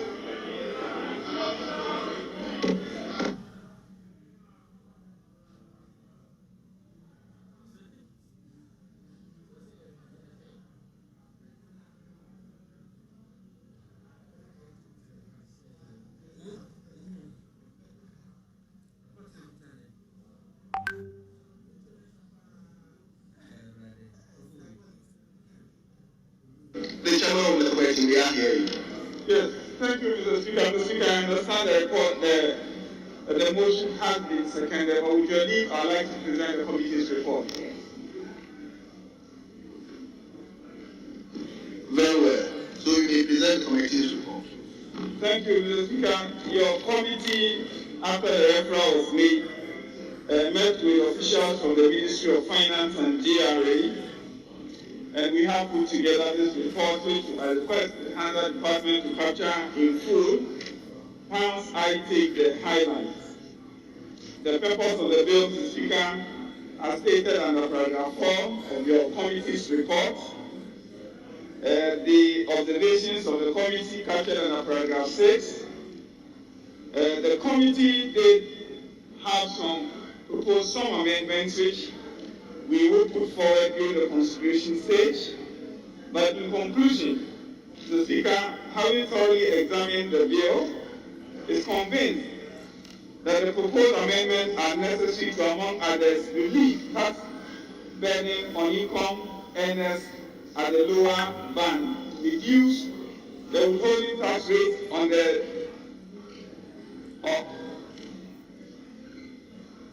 sale of unprocessed goods to reduce smuggling, and then increase the threshold for the the presumptive tax on turnover under the modified taxation scheme to 500,000 Ghana cedis so as to expand the net, and finally extend the COVID-19 concessions granted in 2021 for a further 6 months in 2022 to give further relief to the industry. We therefore urge the House to approve this bill and to let it become law. Respectfully submitted, Mr. Speaker.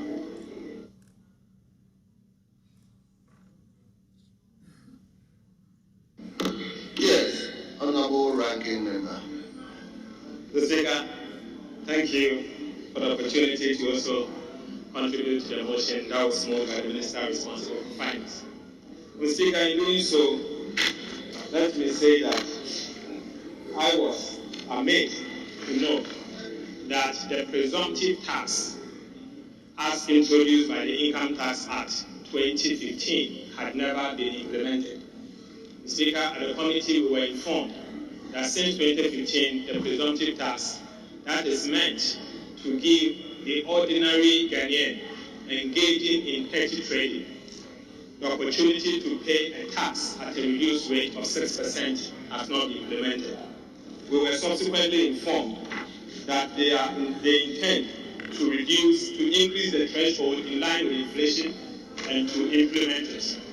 Mr. Speaker, this is one of the steps that I believe that it will help encourage the ordinary Ghanaian to contribute their widow's mite.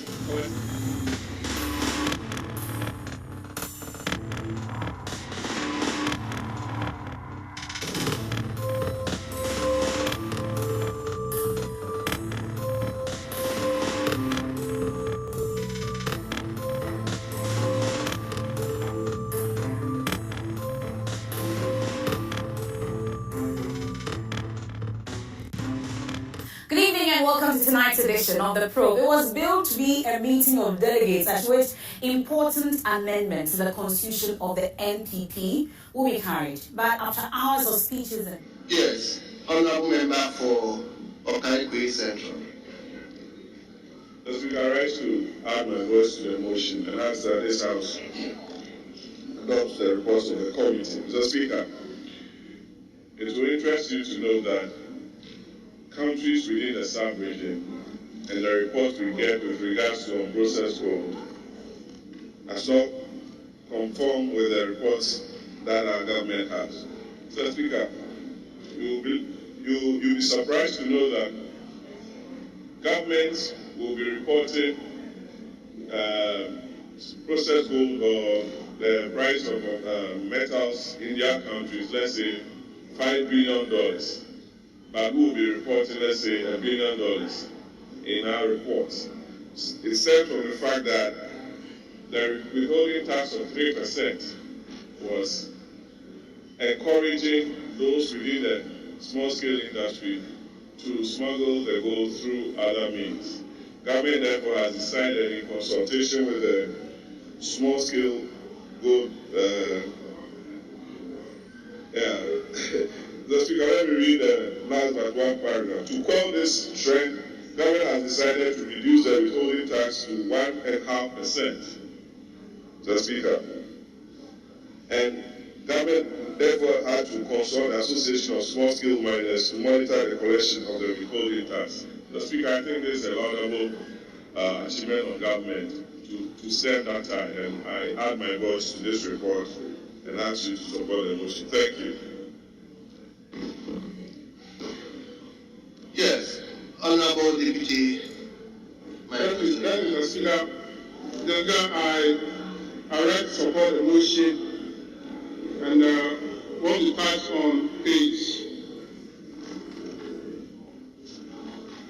4, page 6 and 7 of the report. Mr. Speaker, the impact of this bill will have a net effect of reducing revenue to government by a little over 100 million Ghana cedis. Mr. Speaker, the review of the personal income tax rates will reduce revenue revenue to the tune of 220 million, but the holding tax and unprocessed mineral fee will also contribute about 34 million.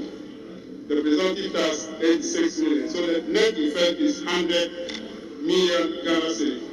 So we are only come to page 7. The committee says that the minister explained to the committee that the expected revenue shortfall, which is driven solely by the reduction in the personal income taxes, will be set up by the ongoing exercise to expand and widen the tax net. So that the report should have at least indicate how much the minister is expecting from the exercise that will widen and expand the tax net. Then we can then conveniently know that the shortfall of 100 million can be set off by that exercise. And so you have about 9 million Ghanaians are expected to pay direct taxes to government. And so far, according to the minister, about 2.4 million or 2.8 million are paying taxes to government, which means that more than 6 million Ghanaians are not paying taxes. The taxes here is the direct taxes. They are earning income, but they are not paying taxes. So if the minister of finance should focus more on how these people who are earning income can also be paid tax to government, the kind of money the government will raise will be sufficient. If 2.4 million Ghanaians are paying direct taxes, and if you look into the budget, the direct taxes or the tax on income will contribute to more than 20 billion Ghana cedis. If 2.4 million Ghanaians are paying that tax, how much will additional 6 million Ghanaians will pay? Which means that double the amount from direct taxes can be derived from this tax income earning. So the effort should rather be made towards how these people who are earning income can also be brought into the tax net. It's very important. It means that over 6 million Ghanaians are earning income and they are not paying anything to government. They are earning income. I'm talking about direct taxes. Direct tax is charged on income, either from business, from investment, or from employment. So, if the Minister of Finance can focus on targeting these 6 million Ghanaians, we can reap in more revenue to government. So the issue of E-Levy will not even come at all. This is the point. E-Levy will not come at all. But to go and be taxing and re-taxing the same people, that will be the laziest way of collecting revenue for government.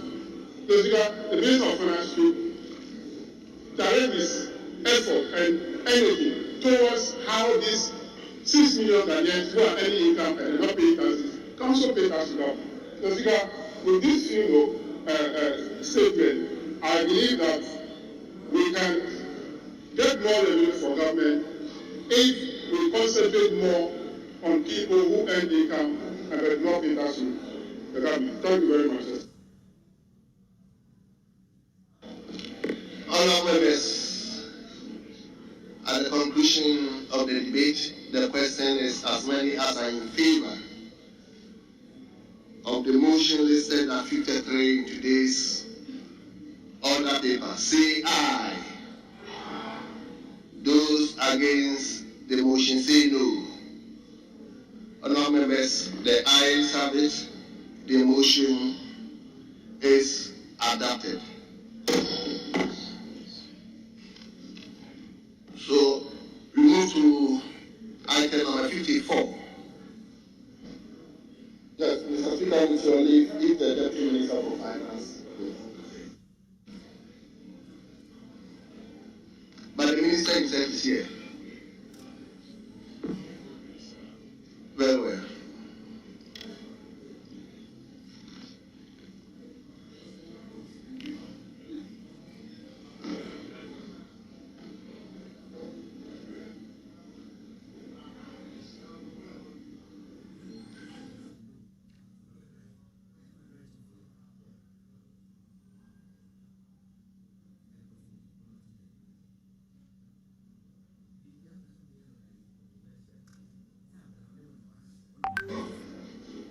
Mr. Speaker, I beg to move that, notwithstanding the provisions of Standing Order 1281, which require that when a bill has been read... Honorable Minister, hold on, please. Yes, Honorable Deputy Minority Leader. Thank you, Mr. Speaker. Mr. Speaker, we always allow the deputies to move motions and do business on behalf of the minister if the ministers are not present in the chamber. So we have the finance minister here, and the deputy minister is moving the motion. We even have the minister of state and the minister of finance. So we should not allow this to happen. The minister is here, so let's allow the minister to do his business.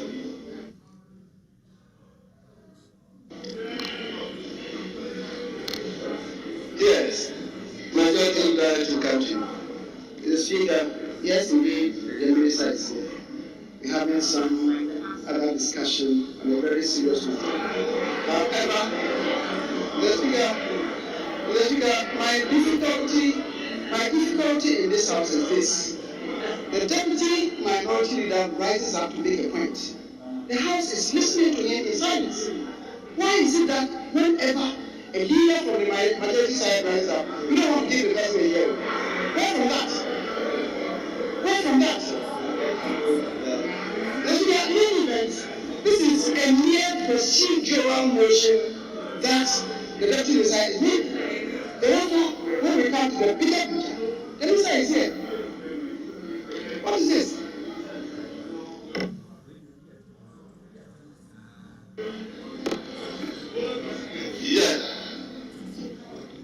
Yes. The point is that 54 has already been moved and seconded. At the time it was seconded, I was not here. So I came and presented the committee's report. And Honorable Akufo saying also made contributions to that motion.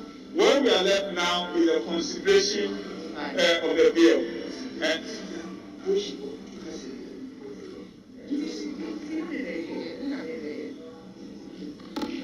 Honorable Deputy Minister, you may move the procedural motion, please.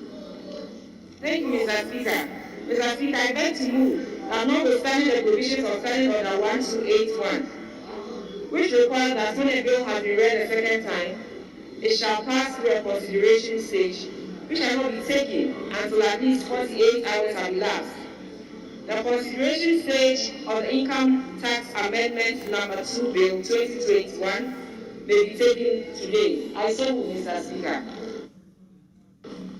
Honorable members, the motion has been moved. Any seconder?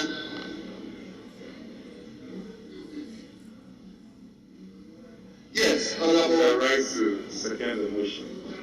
Honorable members, this is procedural motion. The question is as many as are in favor of the motion, say aye. Those against the motion, say no. Honorable members, the ayes have it. The motion is adopted.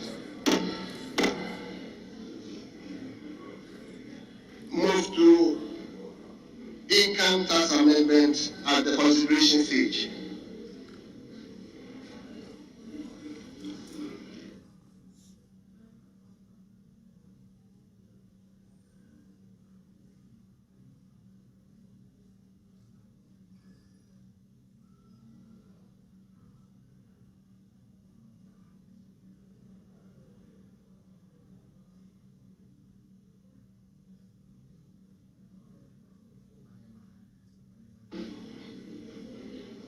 Honorable members, cross one.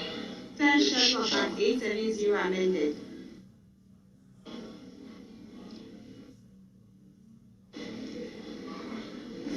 Thank you, Mr. Speaker. The committee has these amendments.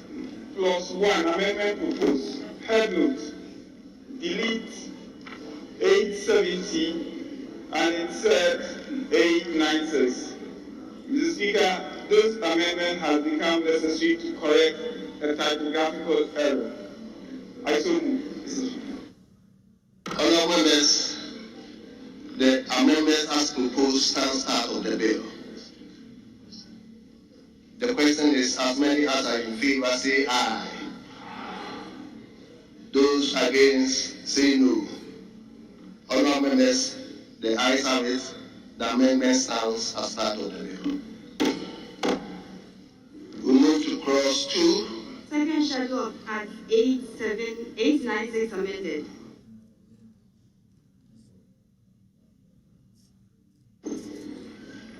Clause 2, amendment proposed. Head note. Delete 870 and insert 896 for the same reason, Mr. Speaker. I so propose. Honourable members, the amendment proposed stands as part of the bill.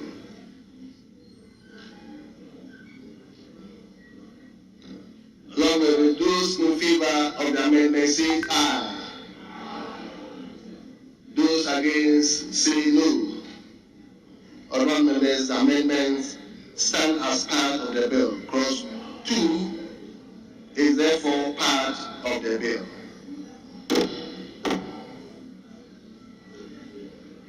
We move to III, long title. The chairman. An act to amend the Income Tax Act 2015, Act 896, to review the rates of income tax for individuals, to reduce the withholding tax rate for sale of unprocessed gold and small-scale miners, to increase the threshold for an individual to whom the presumptive tax under the modified taxation scheme applies, to extend the COVID-19 concessions granted in 2021 for further 6 months in 2022, and to provide for related matters. Yes, the chairman. Thank you, Mr. Speaker. Mr. Speaker, long title amendment proposed. Line 2, delete individuals with a comma and insert individuals with a semicolon. And in line 3, delete minors with a comma and insert minors with a semicolon. And further, in line 4, delete applies with a comma and insert applies with a semicolon. Mr. Speaker, the point of these amendments, as was advised by the drafters, is to make the reading of it easier and comprehension easier. I so propose, Mr. Speaker. Honourable members, the amendment proposed on the long title stand part of the bill. All those in favour of the amendment say aye. I'm sure you've heard how Grammarly improves your writing.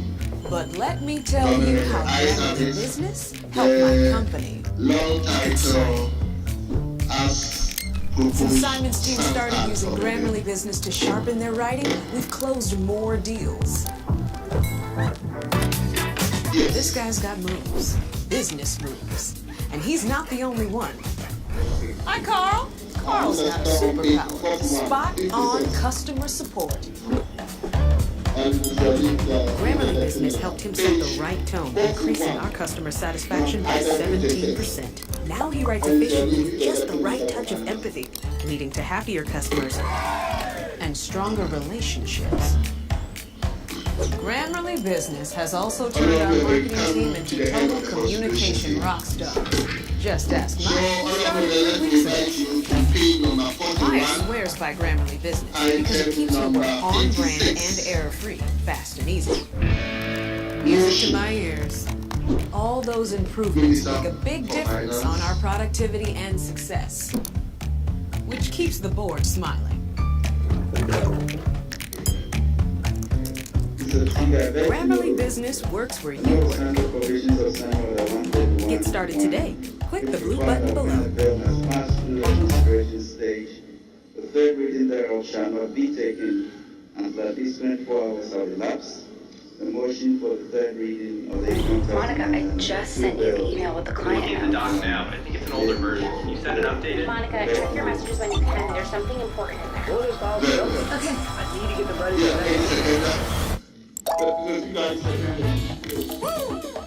The motion has been moved and has been seconded. It is for the consideration of the You are a rock star. Seriously. Absolutely crushed it today. Monica, honestly, you're a queen. For this procedural motion, and the question is as many as are in favor of the motion say aye. Honestly, you're a queen. Those against the motion say no. Along with the ayes have it, the motion is adopted.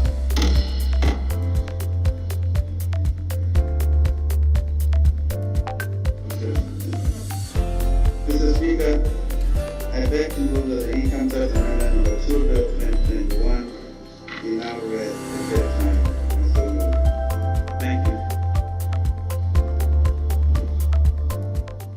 Welcome to another episode of Business Compass. Business Compass is the GP business the motion has been moved and the motion has been seconded. Support and It is for the young consideration of the business House. entrepreneurs. And this week we are coming with a brand new episode and a brand new business that we want to feature. I will put And the it's a question, real and the pleasure question to is have as you in many our as are in studio. favor. Jojo Say aye. Skincare. I hope I got that right. Those And against say no. with me to support are my Honorable experts, members, the ayes Petra have Abba it. Samuel, marketing and sales consultant, and also a writer. Welcome, Petra. Thank you very much. I think Jennifer is going to need a lot of marketing support.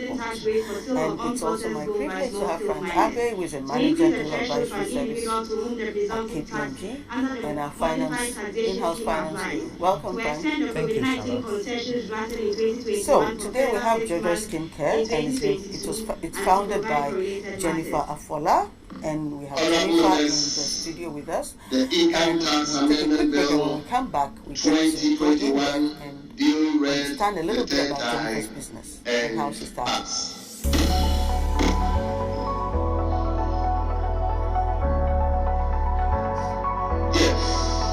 Hello, my name is Afola Jennifer Ewena.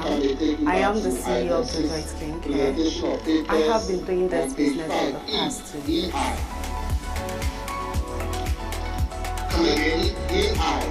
Jojo Skincare is about organic skincare products.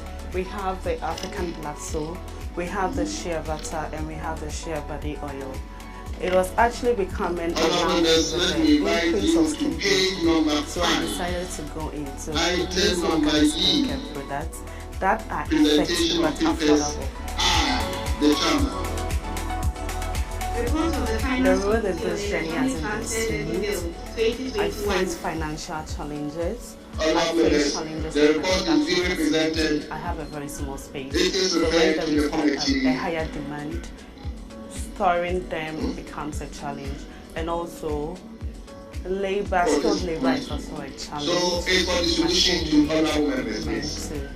To produce in larger quantities, and also visibility of the product, that is the marketing and strategy, is also a bit of challenge. And with the Deputy Minister for Finance input.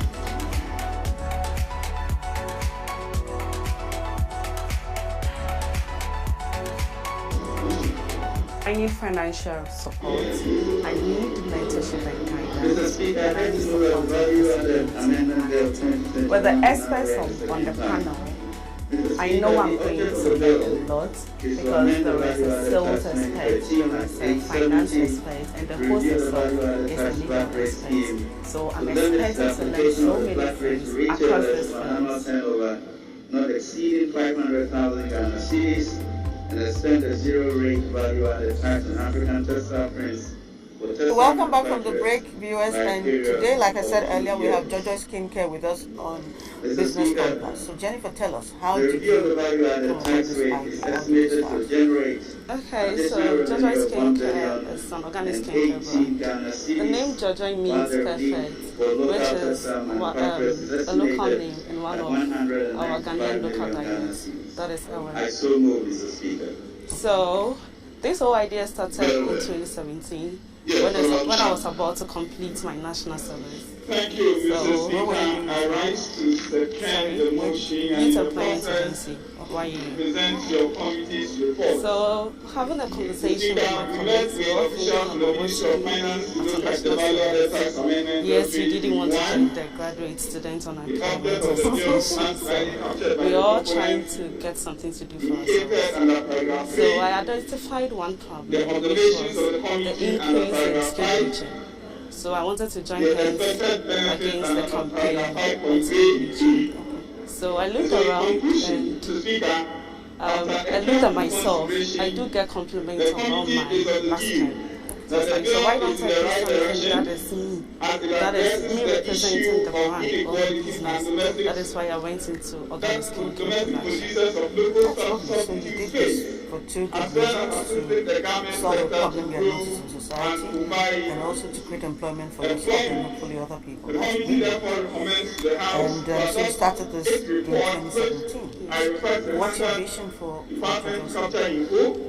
and pass the value-added tax amendment of 2021 in accordance to with be the one Constitution of the and our top standing mentioned orders. skincare brands in Africa. It is important to indicate, Mr. Speaker, that for this, Africa and the beyond. committee had no amendments. One of the top skincare brands. And when you say beyond, Well, yes, Honorable Abdul. when you say this is your goal, within what period are you looking at doing that? Within the next 5 years.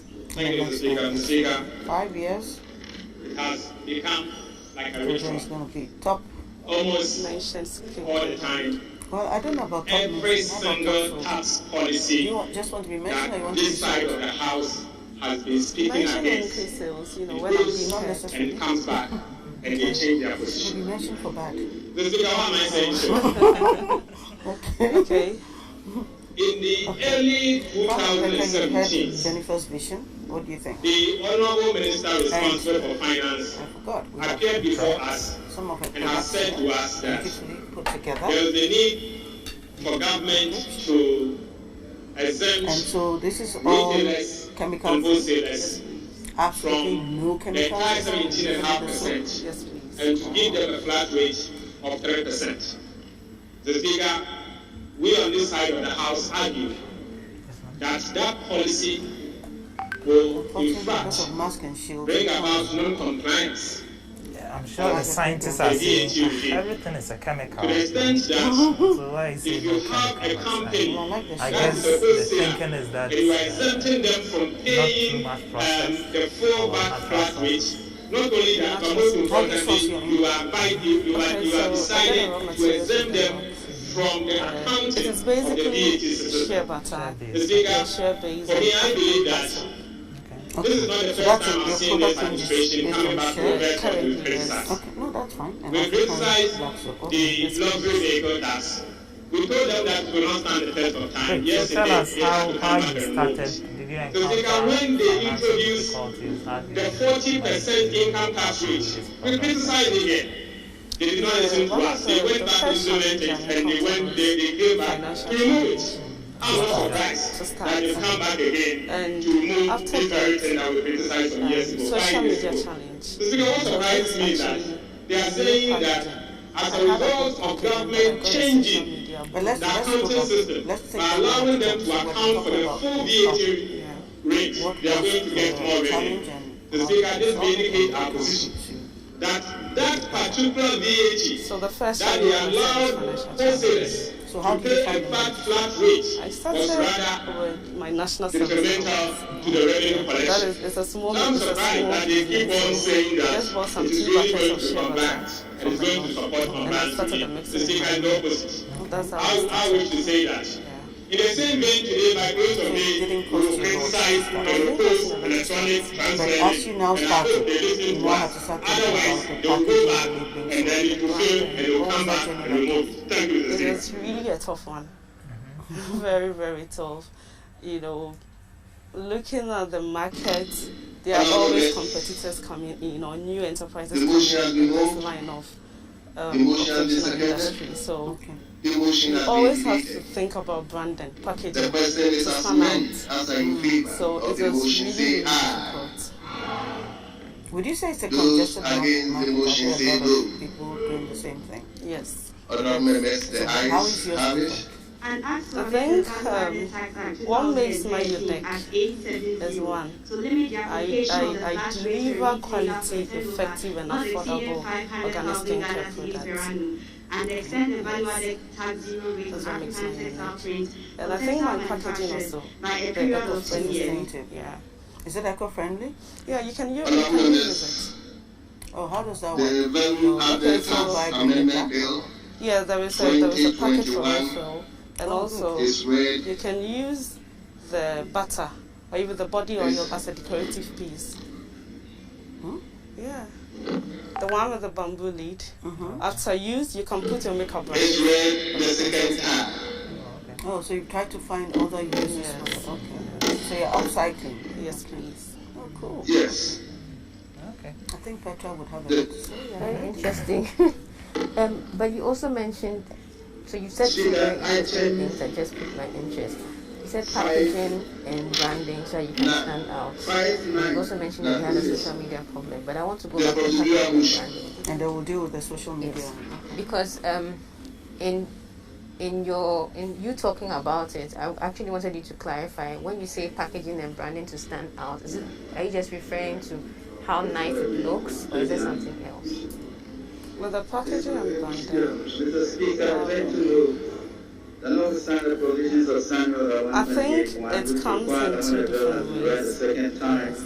The brand entails the packaging and the effectiveness to the customer. Absolutely. That's the point I wanted you to mention, because I think that for it tends to be quite like we try to put the cart before the horse. How nice it will look, how presentable it will look, without first thinking of how effective as a product to be. So I was very excited because without that product benefit, how nice you package it really doesn't sell the product. Because if they like it, it's attractive, and they try it and it doesn't solve their problem, then there's a problem. Okay? So it's important that when you're thinking about the brand, I think of the solution it provides, but also how package. That clarification is good, and then I'll come back to the problem. But what do you think about the name, though? I'm trying to tie this to her vision of being the value-added amendment bill 2021 in the next 5 years. What do you think of the name? The name is very interesting. I like the fact that she chose a name that is an indigenous name, so it's an authentic African product. My only challenge would be on how easy it will be for non-Ghanaians to pronounce and to remember. Okay, that's so wait, Petra, let's do a little test. How would you pronounce it? Jojoy. Is that correct? Yes. Okay, how would you pronounce it, Frank, looking at it? Jojo. Have you had challenges with clients? So, Section 3 of Act 8 is you amended. Okay, so there's two options. There's no amendment. So the question is, as many as are in favor say aye. Change it to those against say no. More globally. The ayes have it. I don't want to say appealing, but just easier to. Cross one stands out of it. Just makes the brand a bit more open. Yes, cross two.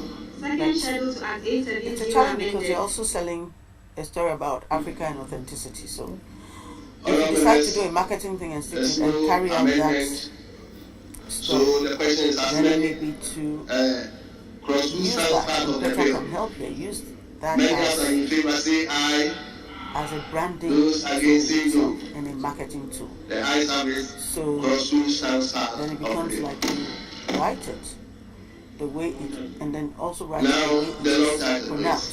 So you get consistency in the pronunciation, but you're still carrying the authentic African so limit the application of the flat rate to a retailer look and feel into the brand name itself of the pronunciation.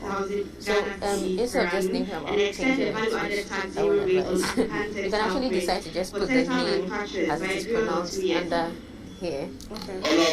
Inverted commas as part of the brand. So just the pronunciation is part of the brand. Also make it easy. But I like the story of the name, which is what you capitalize on. The perfect. The fact that African skin is beautiful, is perfect as is. There's no need to add anything to it, so you can just use the natural products and maintain the natural look. So that for me is the thing. So just you can add just the name as it's pronounced in inverted commas. And everywhere you mention the brand, add that as well. Yes. And I know people who have because they do a lot of global work, they consistently just add the pronunciation to it. So it's a fine way of going about it. Yeah. Okay. But then it also brings in the issue about when you're naming a business. You may have a really nice name, really good idea, but you also have to think in terms of the vision, where you want to take the brand to, and how that name can carry you, and make sure that it's not a liability to the business growth. You know, and I think it could easily happen in your case if you don't decide to use it appropriately. We like the we were just saying as many as are in favor of the possibility will say aye. one. Those against say no. Honorable members, the ayes So have for it. now, let's The see your motion range. is carried. So we know shea butter and African soap base. So for the shea butter, you have the lemon oil. Yes. Is that the only thing you have for this? Okay. And you have shea oil. Yes. How is that different? So this is cream and this is oil. Body oil. Okay. Yeah. And then these three are bath gels. Interesting. So you have an African black soap that is tea tree. Yes. One that is noni, and then one that you take is the cork out. Yes. Honorable Minister, let me invite you to motion number 62. So how did you decide on these three? Is it based on market research or just based on your own inspiration? Based on market research. The market told you they wanted a noni black soap. Yeah, most customers, the research I did, I realized that most customers prefer, they want to see it, but most customers have also, I made research on essential oils, what it does to the skin. So I picked, there is actually another one that's turmeric. So I picked the most ones that customers do prefer. Is it the ones in terms of the ones that solve the challenges that the one that solve their challenge? Okay. Yes. So it's not as if a customer said, I want the noni black soap, but based on the challenge that the customers have, you decided that I'm going to do the noni black soap because the noni would address that problem. It is their customer. It is their need. Okay. 2021. So this is their need. So I chose this ones to solve their needs or their wants. Okay. That's interesting because I think it's attractive to know that you said you did research. Yes. Because typically people decide that they have a problem or they've noticed a problem and they just assume that the market will want it. But that process of actually researching and establishing that there's a real need is very critical. That's very good. Very, very good. And what Charlotte was trying to establish was, is it the problem, you're trying to solve a problem with a particular product, or it's actually a direct request for a specific ingredient. But whichever way, it's good that you're researching and you're sure, because you don't want to customer-led. Exactly, it's customer-led. You don't want to put a product in the market and now start looking for customers for it. But you've actually been able to identify that this is a problem, this is the solution, these are the people I can sell to. So that's really excellent. And we should say, and even for those young entrepreneurs who are watching back home, it's important that they do what the product should be what the market wants. It's very difficult selling when you are doing what you want to do and trying to force the market to do it. And like Frank always reminds us, business is to make money. So the easier thing is to find out what do my customers want, and then you build your product to fill that need, to respond to that, rather than creating the product and hoping that customers would buy it. And then getting frustrated when they don't buy. Yes. Because it's like, oh, they don't understand my business, they don't know the value of it, but it's not really that they don't know the value, it's that you haven't actually gone to the point of their need. You haven't solved something that's a problem. So that's the first season. Yeah, that's a very important thing, that you go and solve a problem. You don't just decide that, oh, this is something I dreamt in the middle of the night and I got inspiration to do it. But then research will also be consistent because customer tastes and preferences evolve. Okay. So if you had at the beginning of the business, everybody was asking for tea tree or noni, you should also keep up with trends, because there might be new there might be innovations coming up in the market or new demands from customers, maybe different size, different packaging, things like that. So keep up with the trends as well so that you can innovate. Okay, we need to go on a quick break. And when we come back, we would now look at the legal and the financial issues. But if you're watching from home and you think you're in Jennifer's situation, you have a great business idea or a product and you want to be on the show, or you want us to help you with a specific question, don't forget to send us a 1-minute video to 026-300-5055. Send it via WhatsApp and we'll be very happy to respond to you. So we'll take a quick break, and when we come back, we'll continue the conversation with Jennifer.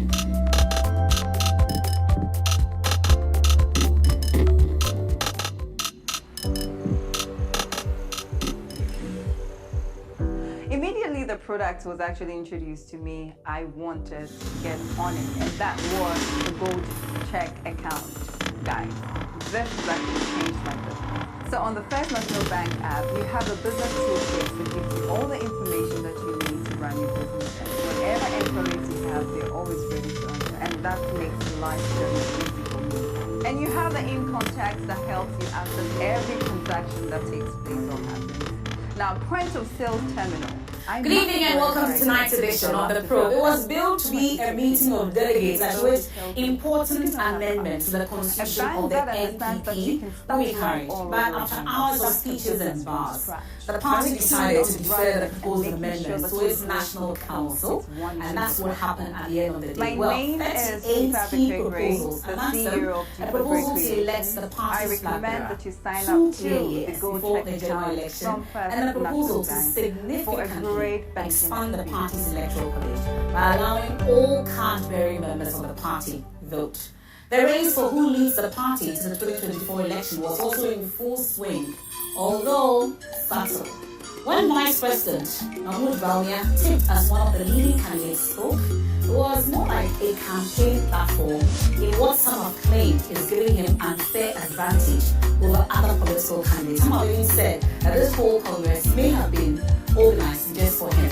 But is that the case? And how will the party juggle on this fine line without creating deep cracks that could affect its chances in 2024? We have more on this with our expert panel as we delve deep into the just-ended NPP Delegates Conference. It's a new patriotic party. We are hoping to be called the National Patriotic Party. So we'll talk about that conference and more live here on the Joy News channel. You're on DSTV channel 421, GoTV 144. I am Emefa Apau, and this is The Probe. Welcome, right back. ATL.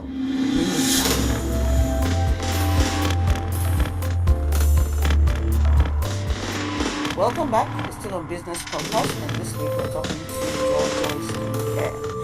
And Jennifer, so you started in your room with your National Service Allowance, which is very good because it shows that it can be done. It's just a matter of being focused and wanting to do it. And so you are a sole proprietorship. So let's do it in one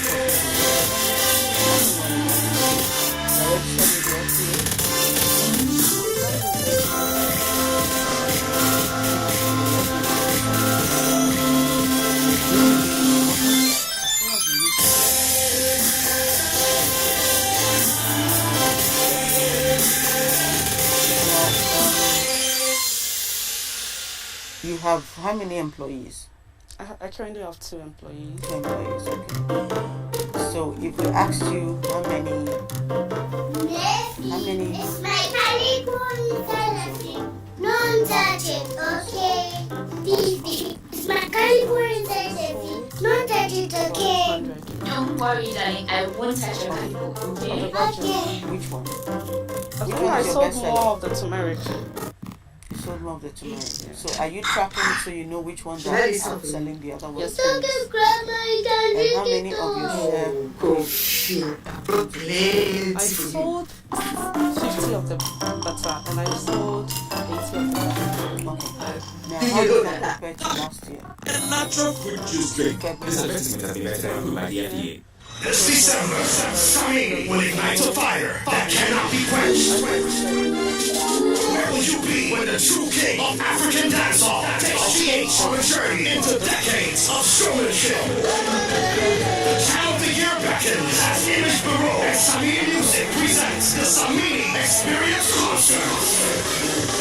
It's happening Friday, December 24th, Grand Arena. Get your tickets now to the biggest concert of the year. The Samini Experience Concert, selling now at only 250 City Standard and 350 Cities Premium at www.saminiexperience.com. Buy now till December 1st and enjoy a whopping 10% discount, kind courtesy MTN. All COVID-19 protocols will be strictly observed. The Samini Experience Concert, produced by Image Bureau with support from Joy Entertainment, Specialized, and proudly brought to you by MTN, everywhere you go.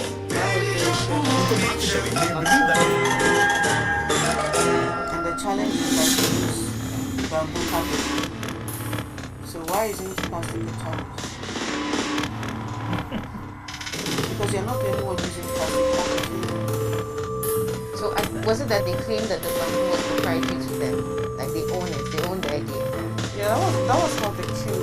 It was one afternoon, all of a sudden I could see that people were tagging me on Instagram, my Snap stories. Welcome back to tonight's edition of The Pro. This is our special coverage of the NPP Delegates Conference. And this is your election report. We've been with you throughout the day when this conference started. And of course, this is your election report. So it's a good time for you to send your contributions and your comments as well. We're on Facebook and link them there on all our social media platforms. Tonight, my guest to take a look at the deferment of these proposals and the whole holistic look at the NPP's Delegates Conference that was held in Kumasi today in Kumasi. And I have joining me via phone. I was hoping I could get someone to keep me company in the studio, but unfortunately they all joined me via Zoom and via phone, even better. I have Alexander Afenyo-Markin, he's the Deputy Majority Leader. He also chaired the NPP's Constitutional Committee, taking a look at all the proposals that were received. Thank you very much for your time. I know it's been hectic for you. I also have Sampai, he's the mayor of the Kumasi Metropolis. He hosted this whole conference. We'll talk more about the preparations and up until today. We also have Dr. Seidu, who's a senior political science lecturer at University of Ghana, joining me as well. And of course, my colleague Elton Robe is a senior political correspondent, also our presidential affairs correspondent, joining us on the line. He's been covering this together with Erastus Asari, Don Corporate Sapia, and Anaya Ojima for us in Kumasi. Give us all the details, all the perspective. Thank you very much, gentlemen, for joining us here on the show tonight. But you have to anticipate them. It happens. It happens in business. Good evening. I think I can hear issues, infringement issues, things like that. It's really Thank you very much, Mr. Afenyo-Markin. We are Mrs. I don't know the full story, but I get the sense that you just thank you very much. Because you're traumatized. Exactly. But those things happen in business. Wonderful to have you back. How about you, It's also a Elton? function of the current environment that your business exists in. Wonderful. Thank you very much, gentlemen. It's a good time to start with the chairman of the Constitutional Committee of the NPP, for which reason most of us were hoping that what he found out would have been either accepted by a conference today, but that did not happen. Let's first start with the work that you did. We know that at some point we were told 91 proposals, whittled down to 38. Let's talk about the work you did overall. How was it? How did it go, you would say? Because if your account is blocked or hacked or reported for any reason, and some of these things, what's the word? Corporate competition can be very violent, very vicious. So any of those things could happen. So really you need to protect your business. And one of the things you should do is try and create a marketing channel outside of social media.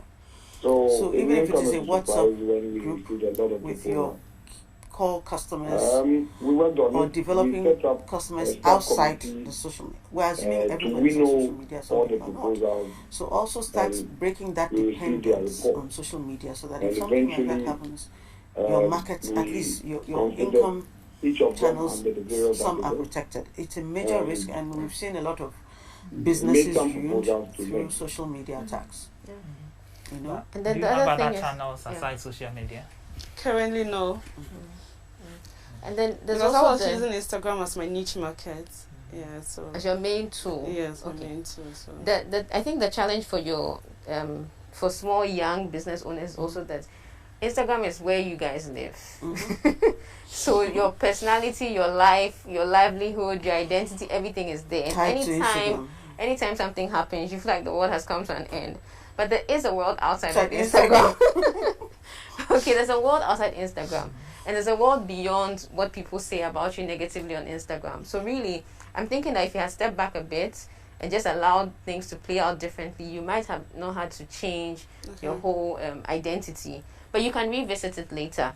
But like you're saying, you have to try and find your customer base beyond just those social media. They are very, very effective. That's the truth. But beyond that, you might actually be able to identify that not everybody who is even following you on Instagram buys your products. You might have 100,000 followers and be making 10 bottles, sales on 10 bottles a month. So it's a lot of hype. It might not necessarily translate into sales. To show you how serious what you're doing is, even in her business challenges, if you notice, she doesn't say that. She talks about lack of proper marketing, but I can see that you're still thinking only social media. Because number 4, she says social media management tools, as if there's no market outside of social media.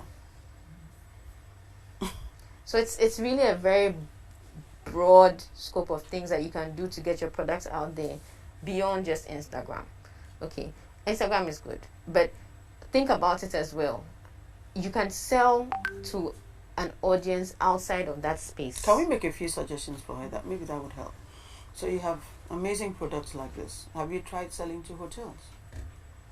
Which would require, No, did you see her eyes? She was like, no. Hotels have the little packaging. Have you tried doing a travel set? Okay. If I want to travel, I'm not going to be able to travel with this big black soap. So at the airport, those airport-friendly sizes, travel agents could help you push that. People are traveling. Bridal parties. As gift items. Yes, small, nicer sizes would be great gifts. And it could even be personalized. Yeah. For weddings as souvenirs. There's so many things you can be doing that the quantities would be bigger. The sizes may be smaller, but you're doing bigger, because if you're doing, let's say, soap, shea oil, whatever, for a party, it's, it comes like that, but you're pushing bigger quantities rather than sticking to the traditional bathroom sizes where people are buying 1, 2, 5. You could be selling larger units. I think that's the point. So there's a whole market outside. I mean, in the hospitals, people, they are using soap. Why do you think that they don't want natural soap and we must be stuck with tablet soap, which is even more work for somebody who is sick rather than the liquid one? So there's a whole market out there that you just need to expand your horizons a bit more, and maybe if you just stepped out of Instagram market, it may help. And then recognize that awareness doesn't always lead to sales. Yes. Or yeah, that's why she said she wanted to be a top mention. Yes. Top mention does not necessarily lead to sales. It's a nice thing to be popular. It's a nice thing for everybody to know about you and what you do. But you have to be focused on how does this translate into sales. Yeah, in business to make money. And every time you do something, you should think about how does this affect my bottom line? How does this affect my sales? Not just because it's a nice thing to do. So if you're posting pictures and you're doing activities on Instagram or Facebook or wherever else, think about how does this translate into sales. I think that's a very missing link. Yes. So you might be spending hours and hours and hours creating content for Instagram and getting 0 revenue. And you might even be spending and getting more emotional stress, but it's not leading to any business. And you think that Instagram is not effective. It's not because Instagram is not effective, it's how you're using it. So if you mention that you have challenges with social media management tools, it could actually be that the people who have liked your page or follow you on Instagram are not your customers. Yes. They're your friends. They're your fans. You have to separate fans and friends from customers. Good not point. Everybody who is following you. I think that's a great place to take a break and do Coach's Corner. And when we come back from Coach's Corner, we're going to look at Jennifer's money, because like Petra is saying, it's good to have fans on social media. It's good to have a lot of noise around your buzz around your brand, but the bottom line is to make money. So Frank is going to talk to us about how we can help Jennifer make money, because she mentions as one of her challenges access to financial resources. So we switch over to Coach's Corner, and when we come back, we talk money.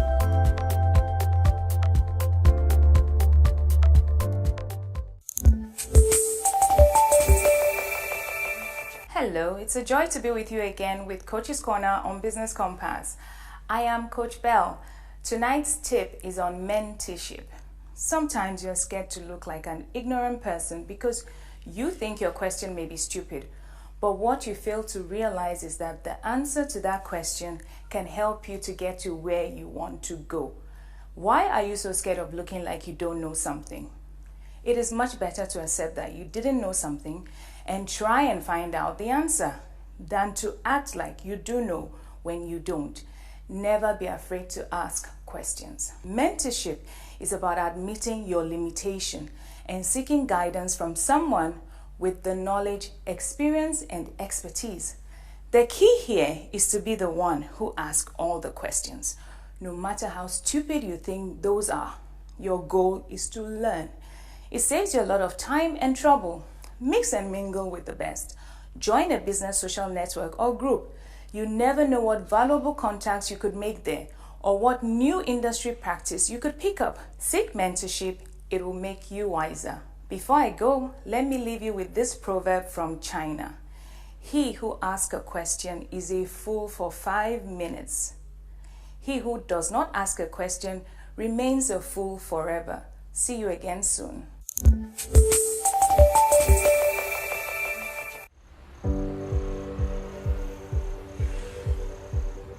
Immediately the product was actually introduced to me, I wanted to get on it, and that was the gold check account, guys. This has actually changed my business. So on the First National Bank app, you have the business toolkits that gives you all the information that you need to run your business, and whatever enquiries you have, they're always ready to answer, and that makes life very easy for me. And you have the in contacts that helps you access every transaction that takes place or happens. Now, point of sales terminal, I market wherever I go, and so I love to have that so I can take payment, especially with those who tell me I do not have cash.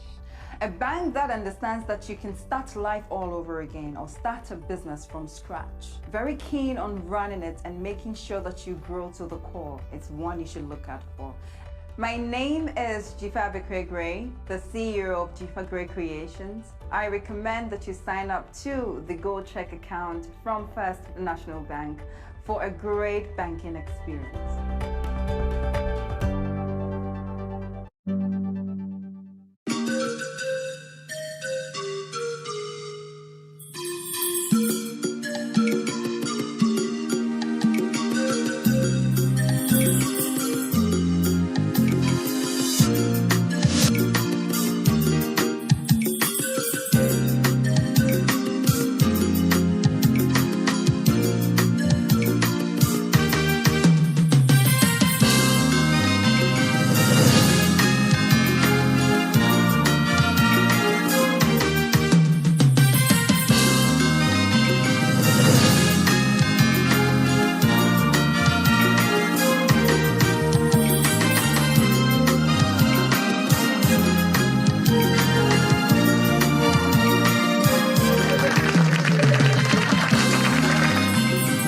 Whatever the occasion, with ATL, you can never be out of style. ATL, bringing fabric to life.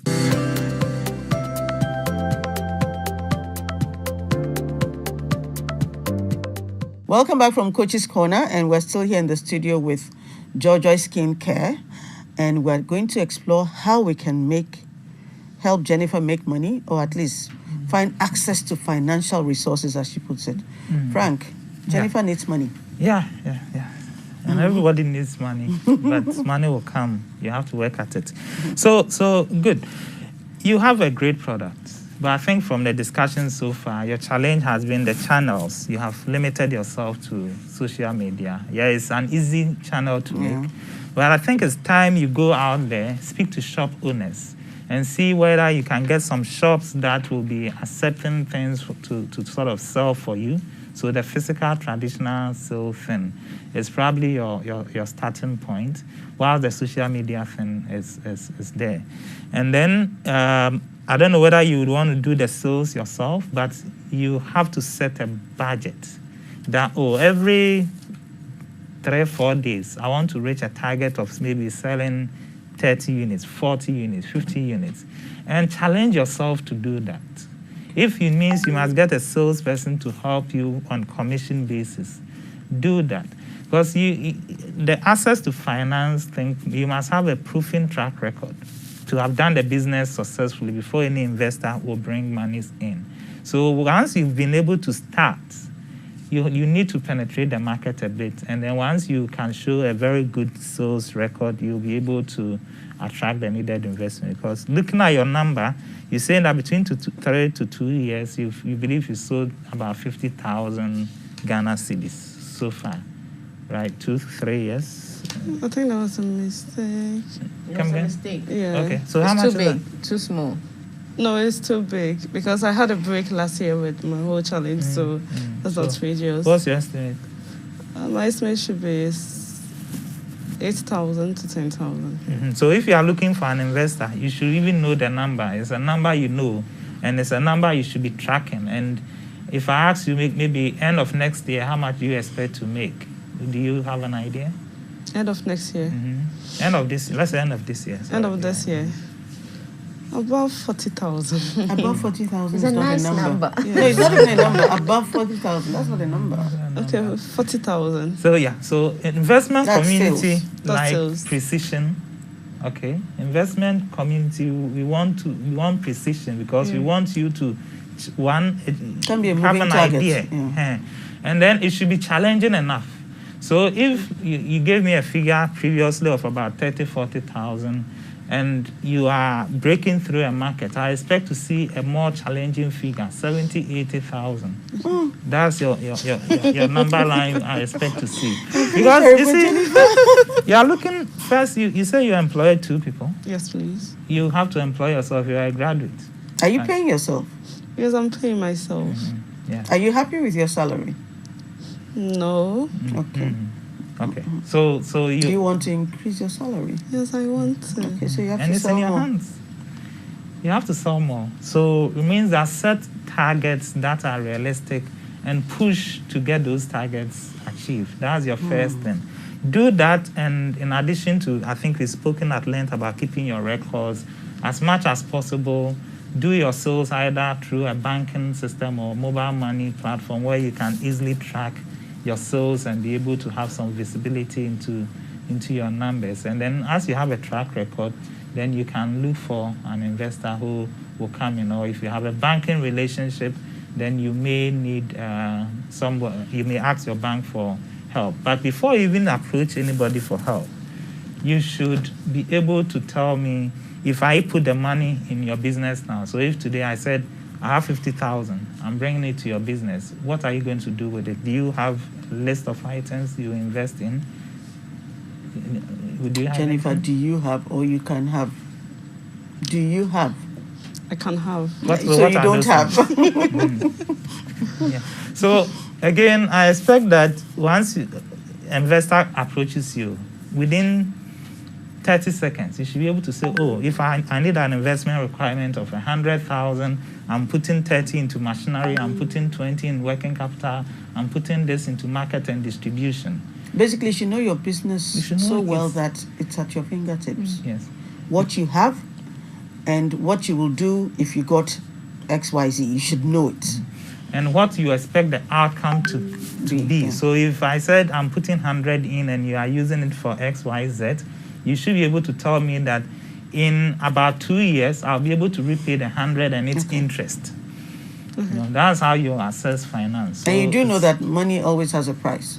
Yes. Whether it's from family, whether it's equity, whether it is debt, money always has a price. Yes. So you should also factor in the price of that money in whatever investment you're going to do to make sure that the outcome can repay that money and the price of that money, which is the interest.